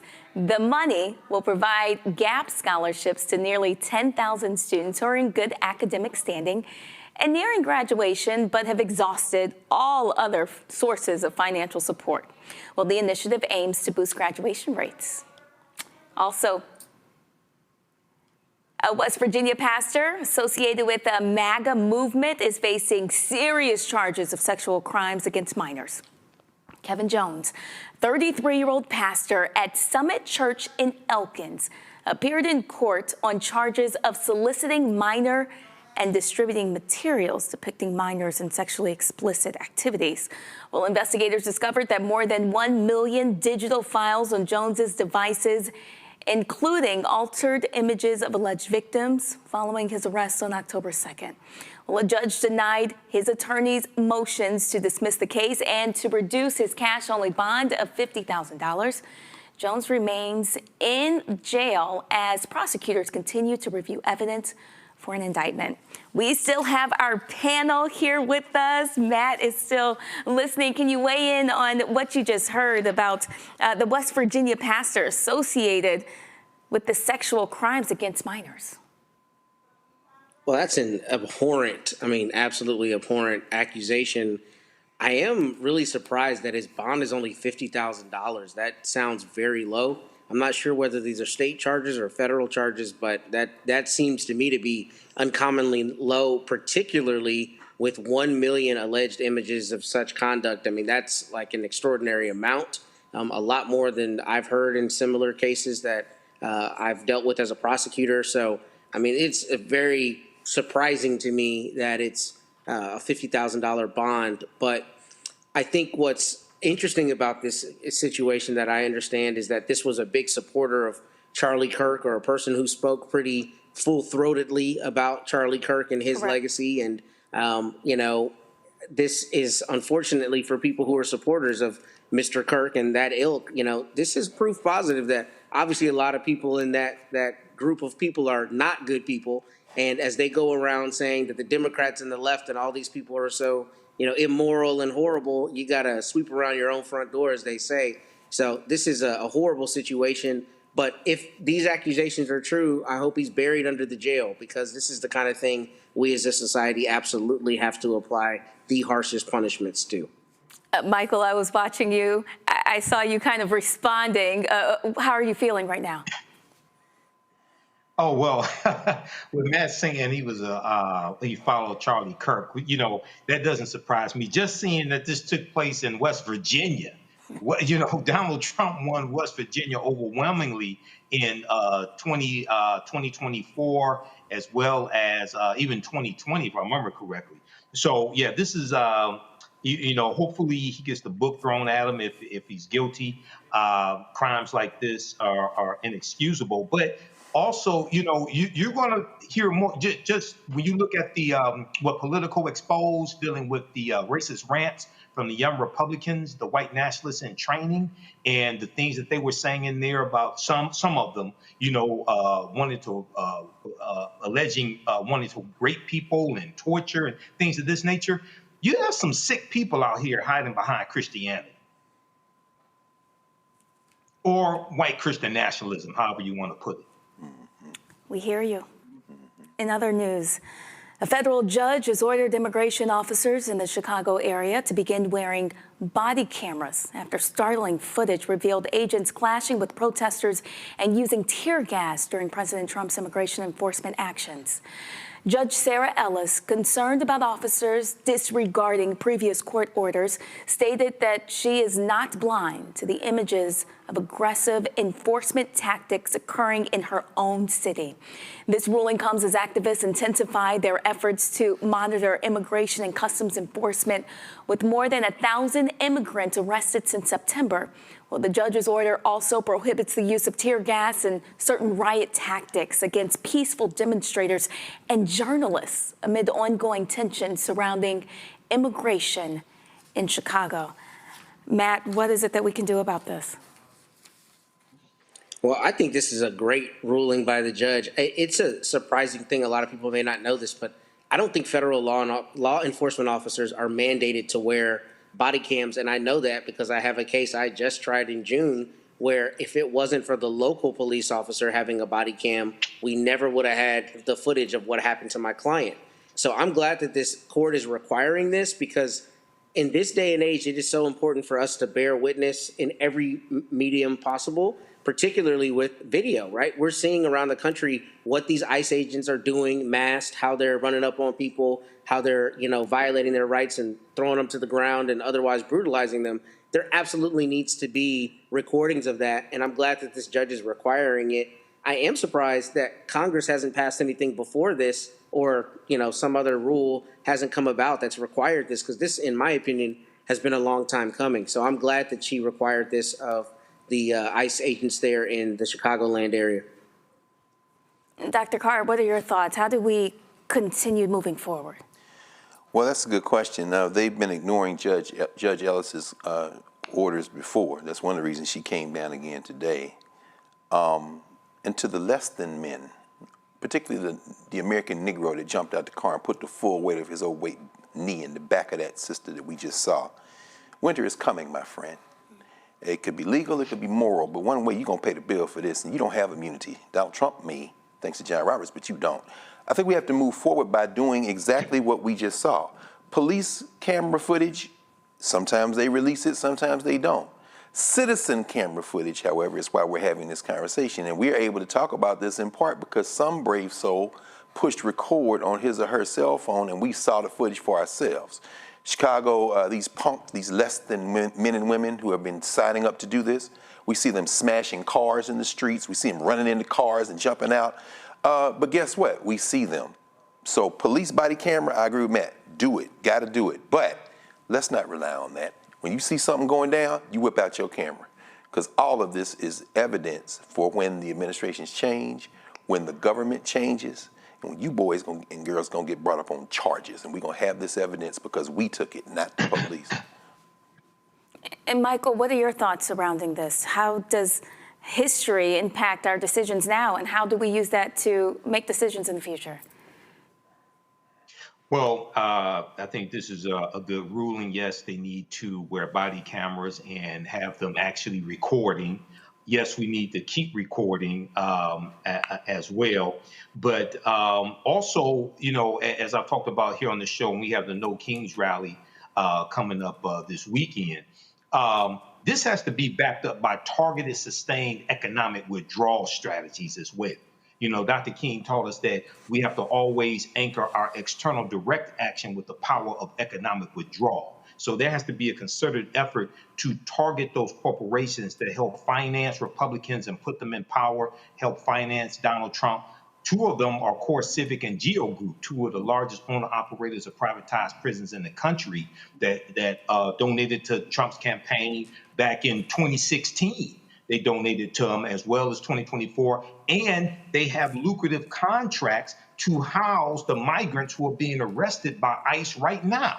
Okay, so the same privatized prison companies that African Americans protested against are some of the same ones that have contracts to house these migrants today. So we have to understand that this all comes together, the mass protests, but also the targeted, sustained economic withdrawal strategies as well. Michael, thank you. Matt and Dr. Carr, we appreciate your thoughts. And Roland Martin Unfiltered will be right back here on the Black Star Network. Said the quiet part out loud. Black votes are a threat, so they erased them. After the Supreme Court gutted the Voting Rights Act in 2013, Republican legislatures moved fast. New voter ID laws, polling place shutdowns, purges of black voters from the rolls. Trump's Justice Department didn't stop it, they joined in. In 2018, his DOJ backed Ohio's voter purge system, a scheme that disproportionately erased black voters. Their goal, erase black votes and political power. Yeah, that happened. These are the kinds of stories that we cover every day on Roland Martin Unfiltered. Subscribe on YouTube and download the Black Star Network app. Support fact-based independent journalism that centers African Americans and the issues that matter to our community.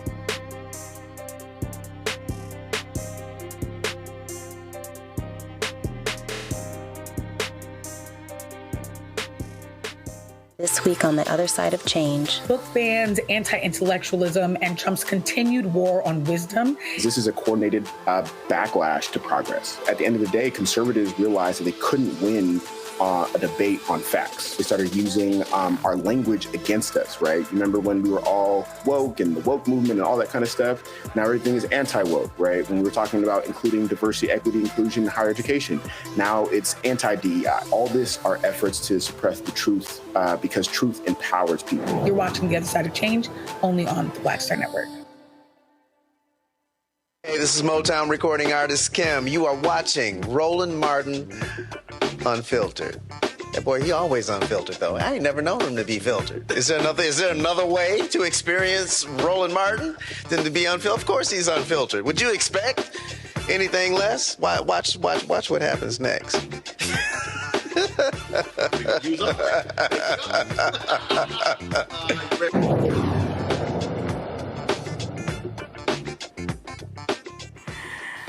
All right, Wake Forest University will name a residence hall in honor of Larry and Beth Hopkins, two trailblazing alumni with deep ties to both the university and the Winston-Salem community. Beth Hopkins has built a decades-long career in law, education, and community outreach.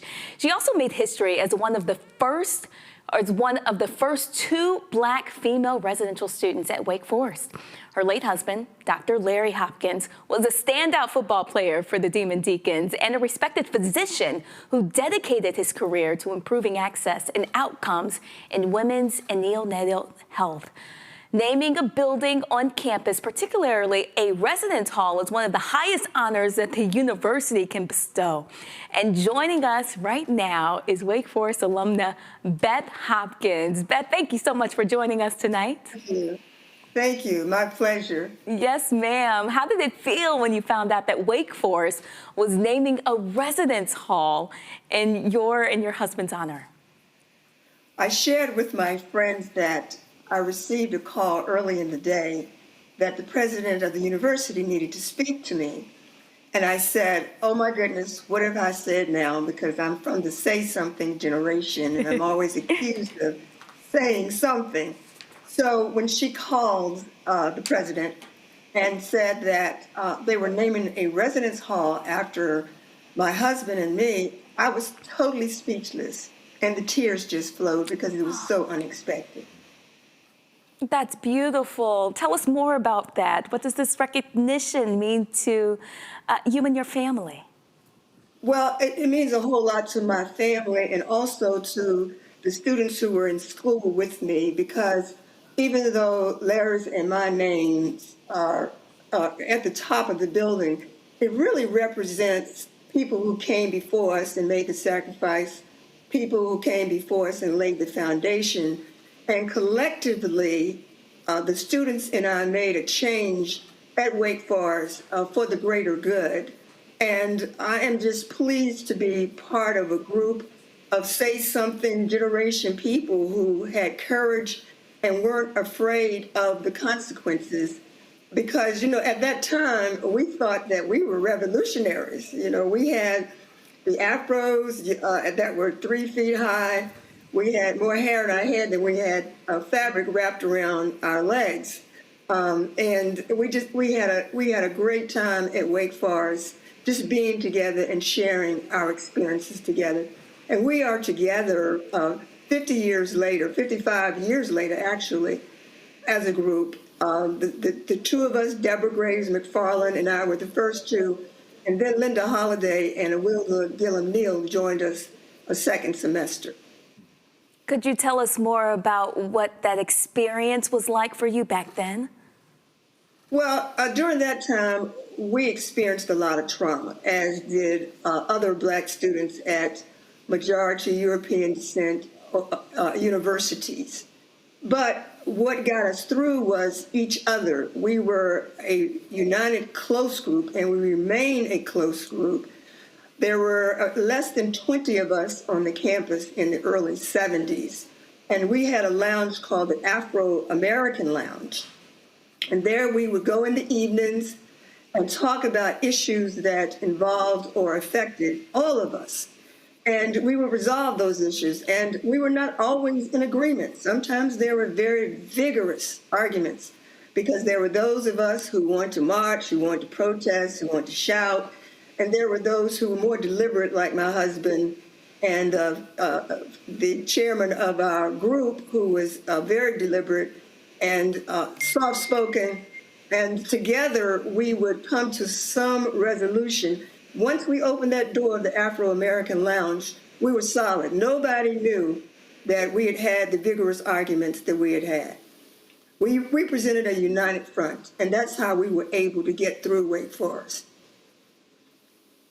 Let's go ahead and bring the panel in now, and let's discuss this. Dr. Carr, you work on a college campus right now. Talk about the honor that this is. Well, I mean, like you, and thank you for asking those questions about context, because, you know, and thank you, Professor Hopkins, because you all not just pioneers in many ways, almost like mythological creatures. Do I have it right that you were an Asian studies major when you were in school? Yes, Hindi was my foreign language. Okay, I mean, because the idea that coming out of those Black schools, both of us graduated HBCUs, and being that first kind of tip of the spear group to move in that space, I guess I'm curious as to, and I guess I understand also you were the first black homecoming queen. So in other words, what is it about Wake Forest and then by extension these white schools that y'all were trying to accomplish? And then you come back and we understand that you spent a career at the law school teaching law after you went and got your JD. What does it mean to have a black presence at the time you all were doing what you did? What does it mean now? Maybe what has changed and what do you hope to see in the future? Because again, y'all are not educating a whole lot more than just black folk. Well, we were change makers, and we had no fear. That was our ability to adapt and adjust. And I'll tell you, I was actually on my way to Reed College before I committed to Wake Forest. And two very dear friends of mine, one from Richmond, a childhood friend, and another Wake Forest student came to my house in June before the fall in which I enrolled and said, Beth, there are less than 15 black male students on campus. There are no black women who live on campus. And Wake Forest is actively recruiting women who can compete academically. And so we were affirmative action recruits, but we were academically prepared. And let me say right here that one of the things we had to fight was faculty resentment about us being there. For some reason, they thought that teachers would send us to any school that would cause us to fail. Failure was not an option for us. We were all, again, united in sharing information about professors and who could give you a fair shake and who would not. Now, my parents are HBCU graduates. They attended and graduated from Virginia Union University in Richmond, Virginia. And so I was on my way to Reed College. These two buddies of mine come by and say, look, you need to come to Wake Forest. And I thought about that and I said, oh, snap. Reed College doesn't have a football team. I'm going to Wake Forest. And so that's really the story of how I matriculated to Wake Forest. I didn't get into the school until July before my fall year because, as I said, I was on my way to Oregon to go to school. Wow. But in terms of what that means, it means that we always have been change makers. We are always fighting for the greater good. And that fight cannot stop. We have to keep going. In spite of what's happening nationally or globally, we have to remain hopeful. Because I think it was Victor Hugo who said something about hope being written on the brow of every person. And that's what we have to continue to remember and stop complaining. Let's get it together and let's go forward. That's what being on a historically white campus means to me, that we're there. We fought for being there. We knew that we were supposed to be there. We knew that we were supposed to exact change. And Professor Hopkins, your story is so inspiring. Michael, what type of notes can we take away from her?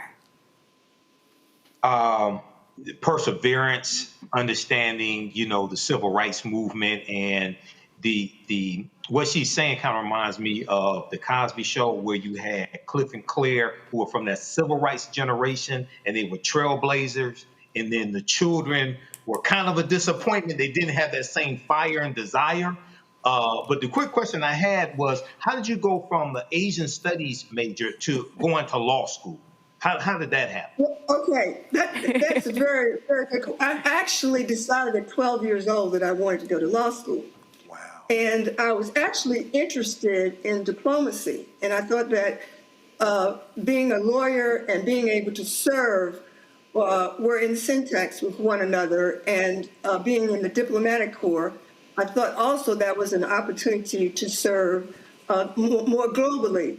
But in the meantime, I got married. I got married my senior year, December of my senior year. Wow. And my dad was not a very happy camper. He thought that I was not going to finish school, and I said, no way.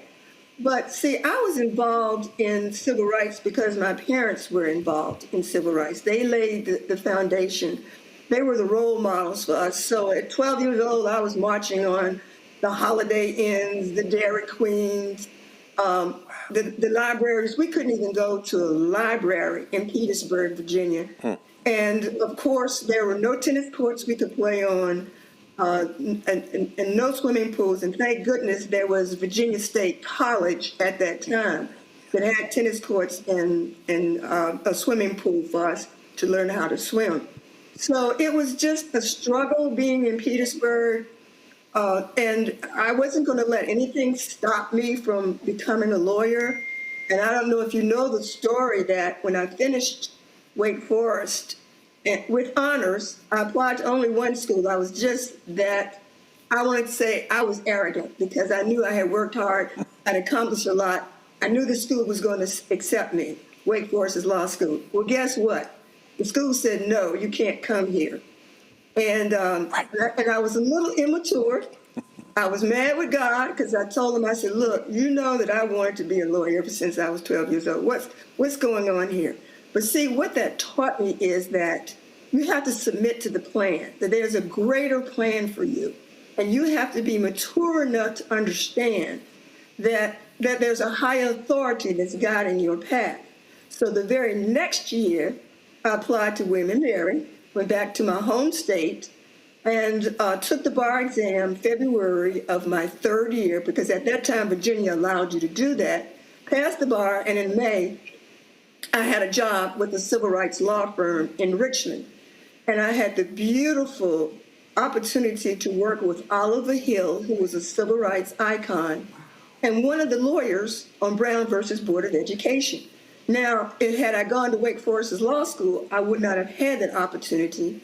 And also, Justice Thurgood Marshall was Oliver Hill's law school roommate.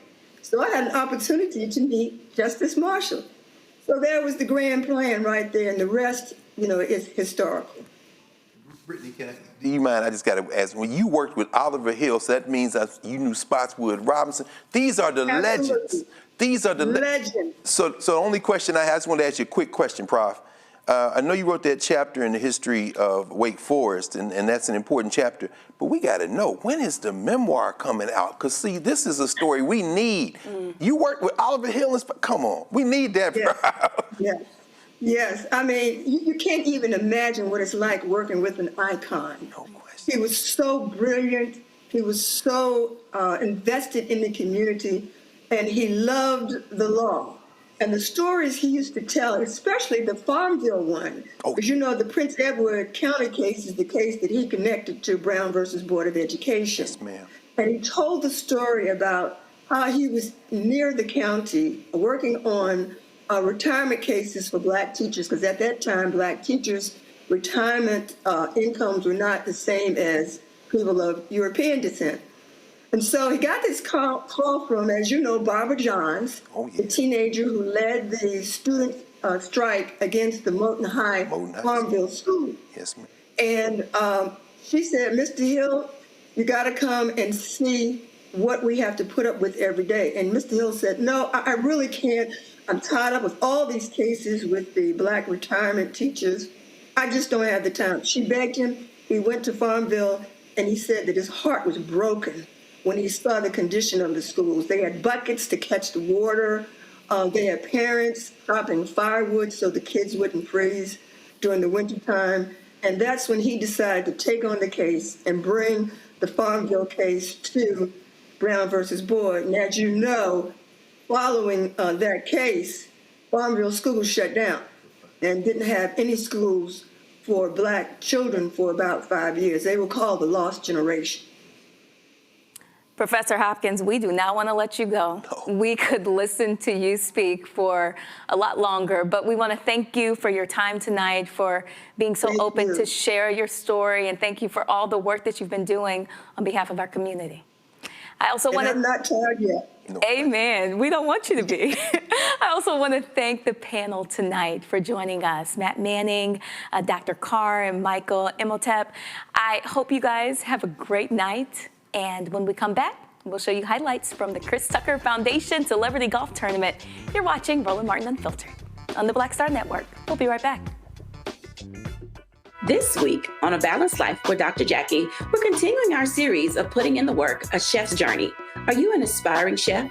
someone who already has a business, trying to figure out what your next steps will be, who to talk to, and how to get there? Well, on this week's show, our great guests and wonderful chefs will talk to you about what it means to discover your purpose, your why of being in the kitchen, and then knowing how to put a business together. The menu controls everything. The menu determines everything. But the business plan is where you have to go back to. When you get into the business, at the end of the day, you know, social media and TV, all of that stuff is cool, but you still have to run a business. You still have to be in relationship with people. That's all next on A Balanced Life with Dr. Jackie here on Black Star Network. Now that Roland Martin is willing to give me the blueprint, hey, Cyrus, I need to go to Tyler Perry and get another blueprint because I need some green money. The only way I can do what I'm doing, I need to make some money. So you'll see me working with Roland. Matter of fact, it's the Roland Martin and Cheryl Underwood show. Well, should it be the Cheryl Underwood show and the Roland Martin show? Well, whatever show it's going to be, it's going to be good. Now, if you know anything about Roland, you know he loves golf. Earlier this month, Roland attended the Chris Tucker Foundation Celebrity Golf Tournament in Stockbridge, Georgia. Here's the recap.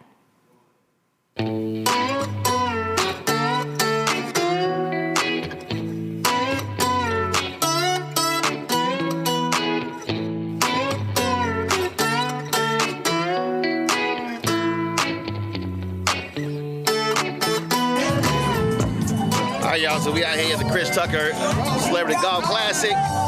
We're about to tee this thing up, about to have a good time.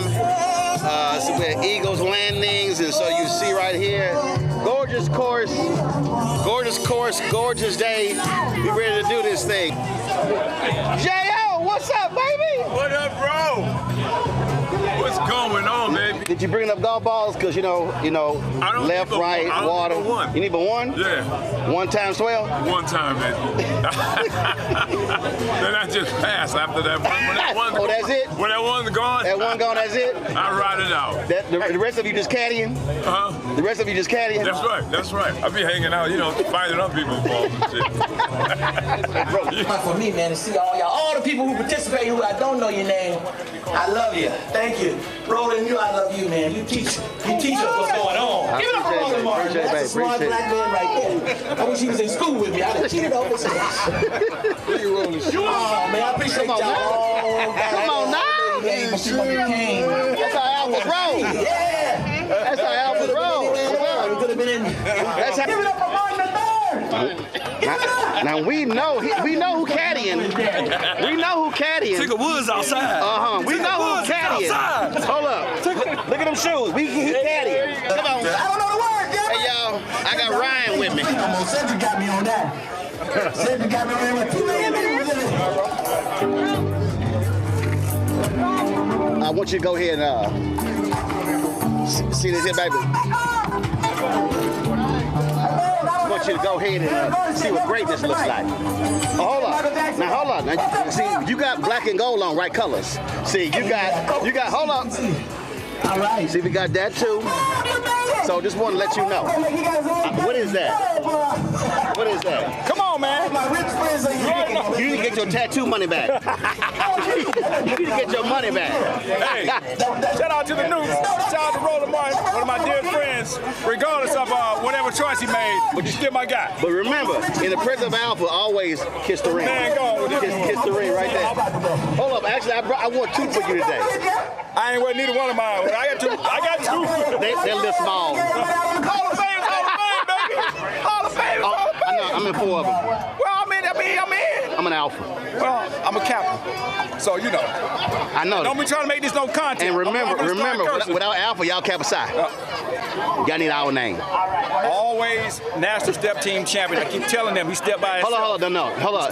National Kappa step team champion. National. Hold on, that's Kappa. That wasn't like against everybody else. Oh, come on. Y'all can't touch us. We won that one too. No, y'all wouldn't have. Y'all drop canes. No. I bop canes and I'm gone. Oh, y'all slither. Y'all slither. Y'all slither. I saw 2 people ride off. Hey. Well, somebody got to give him a little help. Somebody got to do it. What you say, buddy? I tore some erasers off these. All right. Good to see you, man. Hold on, y'all on 6? Oh yeah, I'm gonna make sure people on 5. I'm gonna be hitting into them. we gonna be hitting into them. I expect it. All right, where Jeffrey Osborne go? Let me find J.O. The cart to your left to pull out. So the cart's on the far right down here. What's happening? How your game look? How your game looking? I'm doing all right. You know what I had? Roland, cataract surgery. Is that crazy? I ain't playing about too much. You can't see. Here we go. Now There's an excuse. Now you can see? Now I can see.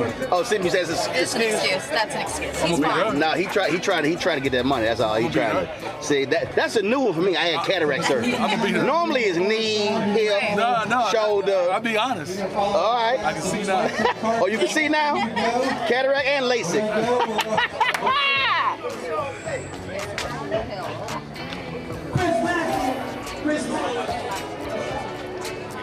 You ready to do this?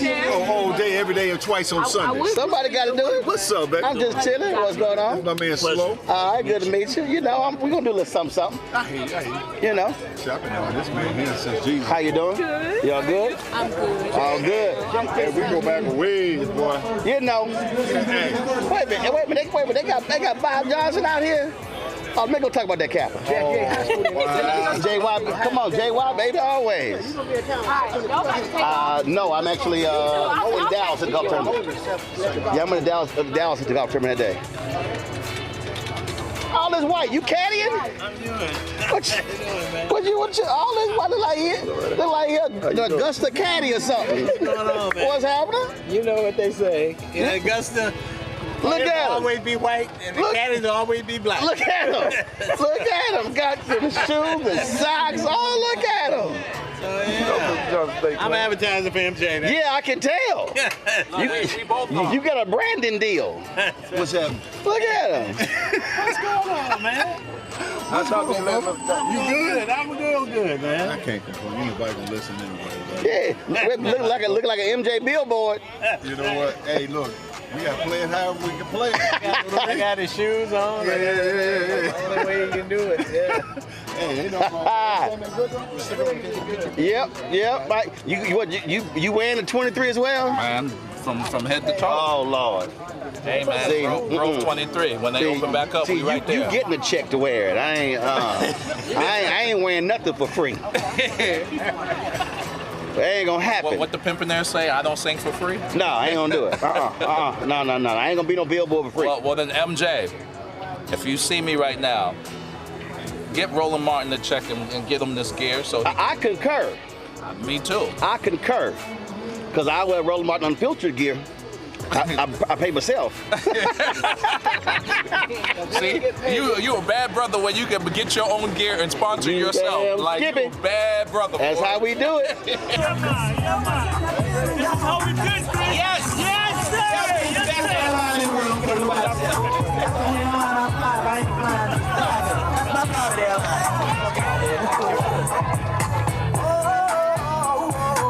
Thanks for coming.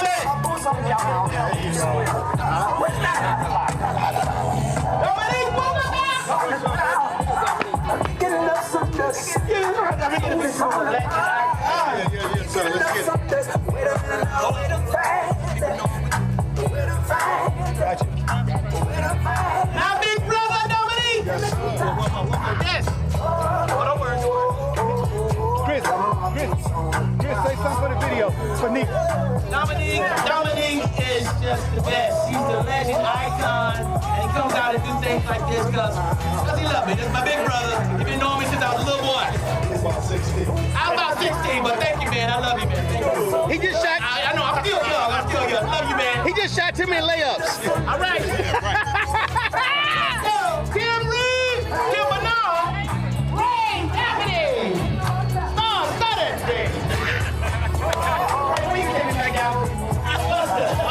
You want to go? Tomorrow! I love y'all. Love y'all, man. Have fun. Y'all going to lake?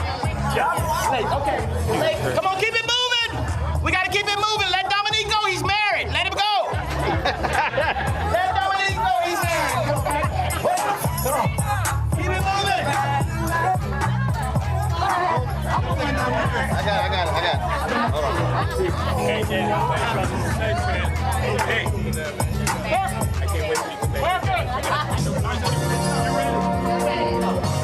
you, man. Love you too, brother. Frankie and Beverly is made. Stay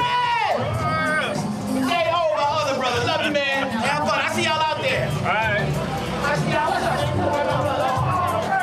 Love you, man. Love y'all. Roll out. Yes, yeah, get on that flyway signal. Thanks for coming out. Thank you, man. Thank you. Appreciate y'all, man. Yes, sir. There you go. I know, man. Don't work for that. Don't work for today. Okay. Good to see you. I'm doing great. All right, Chris, I was at a golf tournament. Tell folks what the foundation does. Man, we do everything, man. Best thing I ever done in my life. My mama told me to do this because I was traveling all over the world, all over Africa. She said, do your own foundation. You can help other people. And it's the best thing, man, to be here. All my friends coming out. You know who your friends are when you call on them and they come out. And not only this year, for years they've been coming out. So it's a blessing. And we do scholarships. We do homeless ministry with the church, through the church. And we put people in houses if they're homeless. We do everything. So I love it. I see something on the news, I'll do something. I say, let's do this, let's do that. So it's great. And so somebody out there, they're not playing, but they want to support your foundation, where do they go? They go to the ChrisTuckerFoundation.org, something like that. But it's easy to find, And last question, I have video from the George Lopez golf tournament when you put a ball on the patio. Has the golf swing improved? It's gotten better. They wanted me, I was supposed to play it yesterday at the tour championship down in Eastlake, but I hurt my toe. Everybody know about that. So I had and I had to go to church. So, but I'm an excellent player. Excellent player. So that's why you were not in the tour championship. Enough questions. It's over with. All right. That's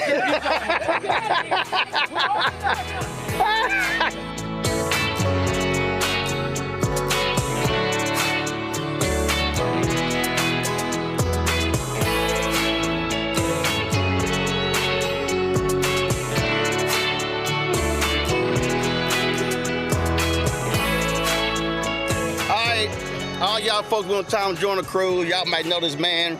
Remember the light-skinned versus dark-skinned people, the super soakers and everything? This is my man, Lonnie. Man, how you doing? I'm doing good, man. Everything's going great. We're launching a couple of new companies, both based on my inventions. I invented a new engine that converts heat to electricity, and it'll operate on low temperature heat.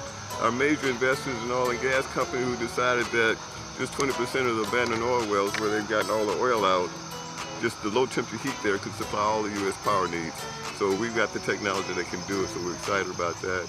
We invented a new battery that will allow electric vehicle to go 600 miles on a charge instead of 300, so we're going to double the range of electric vehicles. We're changing the game. So what do you do at home? You sit around and just think of shit? You're like, it's just about that bad. Let me think of something else I need to do. It's almost that bad, Roland. I bet I got TV equipment all around my house. I bet you got wires and all kind of stuff all around the crib. It's real. It's real. You don't it's hard work. You don't get it by accident. You got to plan it, you got to execute, you got to apply yourself, and that's what makes the difference. Well, what I tell my interns, and I said this is the biggest issue I have with today's generation, I said, you have to have the ability to think. You got to be able to sometimes sit down and just think. And you got to get the knowledge. Right. You got to get the knowledge to base the thinking on. So what you put in your brain, makes all the difference. Well, man, good seeing you. Keep doing it. We can't wait for that 600-mile battery. I'm sure General Motors out there like, Lonnie, let's holler at you about that. We're getting closer every day. All right, sounds great. Yeah, we've got the technology now. We're transitioning it out of the laboratory, putting together large demonstration cells. So we're on track. All right, handle it. Hold on. All right, what the hell kind of fan is this? What's that? The hell kind of fan? Hey, man, that's technology, man. My mama told me if they got it, go get it. What? We got a lithium battery. We got... Hey, man. This how you play golf with the brothers. Damn. Well, then we got Mr. Three Fans over here. Four. He got, the hell? Hey, why? I'm a part of your brother. I only played with days in the wild. Yeah, but This ain't your It's grandpa. a light day. This ain't your grandpa New Orleans I mean, Saints. we got a fan behind for the back of your head. Well, we got one for your thigh. We got misting. Like what? This is what we do, bro. Did you grow up in Wisconsin or something? No, I grew up in Buffalo, New York. Oh, you grew up in Buffalo? Yes. Oh, so that's why your ass can't handle the heat. Cannot handle the heat. I mean, But you be on the corner. When you on the corner. I mean, listen, you got an AC unit in here too? Well, What? you got a little music, You got deep freeze in the back? Got some beers, got some cold beers, We just trying to have a good time. Damn. This is a new golf. Trying to have a good time, man. I know. I mean, you got a bucket back here? Practice king. Like, are you painting? Oh, like, we got a bucket, we got range balls. We got, again. You never know when you're going to need something. Literally got. Huh? If you're going to need something, I got you. I got you. If you need something. That's right. Right. I mean, I'm just saying. You never know when you're going to need something. He got a little Saints logo, little NFL alumni. This is how we do it in the A, baby. He got 4 fans in here. Yeah. Tell me they ain't that hot. Man, they got fans on the ground. I got fans in the car. And air conditioned. It's air conditioned. And he got covers in case it rains. Hello? If you need all that, go home. Just go ahead and stay in the house. Nah, this is my house. Put some slippers on and stay in the house. This is my house. Can't you tell? We got mirrors and everything. This is my house, man. Inside the interior lights, light on, light on. What the hell is that, a fire alarm? Just in case. What is that? How many times people call me and say, you got this, I got you. What you need? You got this, I got that. What's up? Oh my goodness. What's up, man? Don't get no better. I'm looking at all these fans he got in here. Fans on the ground. He's our pretty boy. He is our designated pretty boy. Designated pretty boy? Designated pretty boy. Huh? Whenever I need a road dog, You remember George Jefferson? Right. Moving on up? Right. Hey, man, This is one of our brothers who moved on up. When you ain't got nothing to do, you late for that. This is what you do. That's how you look when you do it. I'm just saying. Wait a minute. Let me just flash. Ain't nobody trying to see that little bitty ass belt. Let me just flash a little bit. First of all, if you gotta hold it up, it ain't worth nothing. Yeah. You know what it is. Nobody know what that is. That's called a flyaway signal. That's my boys. That's the flyaway signal. That's my boys. That's why we roll. Oh, that's all your boys in prison? Yeah. We ain't no social club. That's all your boys in prison? We ain't no social club. You know y'all got more prison chapters than anything. Let me tell you something. Allegedly. Anytime I see an Omega, I check for electronic monitoring. I let the see, make sure his probation officer let him come out here. Yeah. We cut our monies in hundreds and thousands and millions. Now, you know doggone that's a lie. Now you know that. You know y'all got a bunch of penny nairs. Wait a minute, man. This is just in the neighborhood. Look, got that shack. You know. Okay. I think he got a couple of them millions. Who? Shaquille O'Neal. Okay, you ever heard it? And he is a Q. Let me ask you a question. And there's another guy let me ask you a question. named Michael Jordan. You ever heard Robert Smith? You ever heard of Michael Jordan? No, you ever heard Robert Smith? Oh, yeah, I heard of him. Right. And? He's an alpha. Yeah, okay. Yeah, go sit your ass down. Yeah. So right. So if you take Michael's money and put it with Shaq's money and all the rest of y'all money, y'all still can't eat Robert Smith. Now go sit your ass down. You can't. Wait a minute. He got $9 billion. You can't. Y'all ain't good. Y'all ain't good at counting. Last I checked, we got a Super Bowl champion too. Who? The one that just won the daggum Super Bowl. Yeah. Jalen Hurts. Do you know how many? Jalen Hurts. You know how many historic alphas we got at the one Super Bowl? Super Bowl. First of all, Super Bowl champion. Hold on, which NFL player outside of Tom Brady has the most Super Bowl rings? If you gonna brag, motherfucker, you ought to know the name. Which one? Which one? You ever heard of Charles Haley? Man, that's so old. No. But how many rings he got? That's old though. And you know what he is? That's an alpha man. Go and sit your ass down. You can't out-talk me. You can't out-talk me. John, where you go? You better retire. Did you just proudly yell that Thurgood Marshall was an Omega? Did you just say Thurgood Marshall was an Omega? Did I just hear that right? No, hell no. Did you just say that Thurgood Marshall was an Omega? Last I checked, Thurgood Marshall plays Alpha at Lincoln University in Pennsylvania. This was after he tried to play us. Oh, hell no. You don't even know your own damn history. He meant Thurston Marshall. Oh, Thurston Marshall, yeah. Because I know Thurgood. Remember, Dr. King, Alpha. Thurgood Marshall, Alpha. Jesse Owens, Alpha. Do you want me to continue? I'm gonna hurt your feelings. Better sit your ass down. Better sit your ass down. Hold up. Whenever they say whatever, that means the ass whipping has commenced. Whatever, Roland. You gonna make the show on that one. You're on. Oh, you gonna make the show on that one.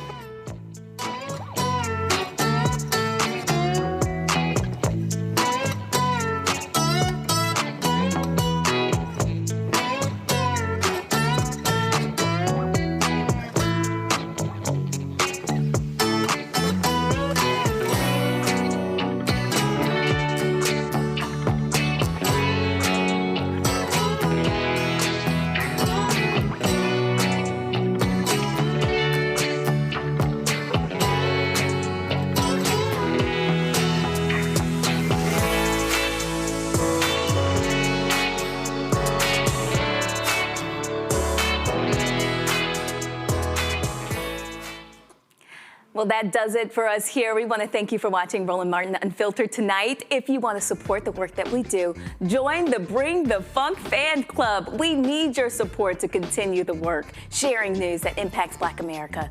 You can send in your donations via Cash App using the QR code that's on your screen.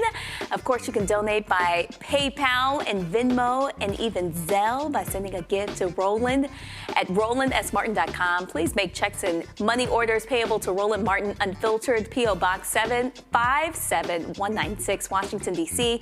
20037-196. Do not forget to download the Black Star Network app that can be found in Apple's App Store and get connected using your phone device or Apple TV. You can also watch the Black Star Network on Roku, Amazon Fire TV, Xbox One, Samsung Smart TVs, and YouTube. Hit the like button, please, and be sure to subscribe as well. Also, did you get a copy of Roland's book, White Fear? How the Browning of America is Making White Folks Lose Their Minds? It's available at bookstores nationwide. Get the audio version read by Roland on Audible.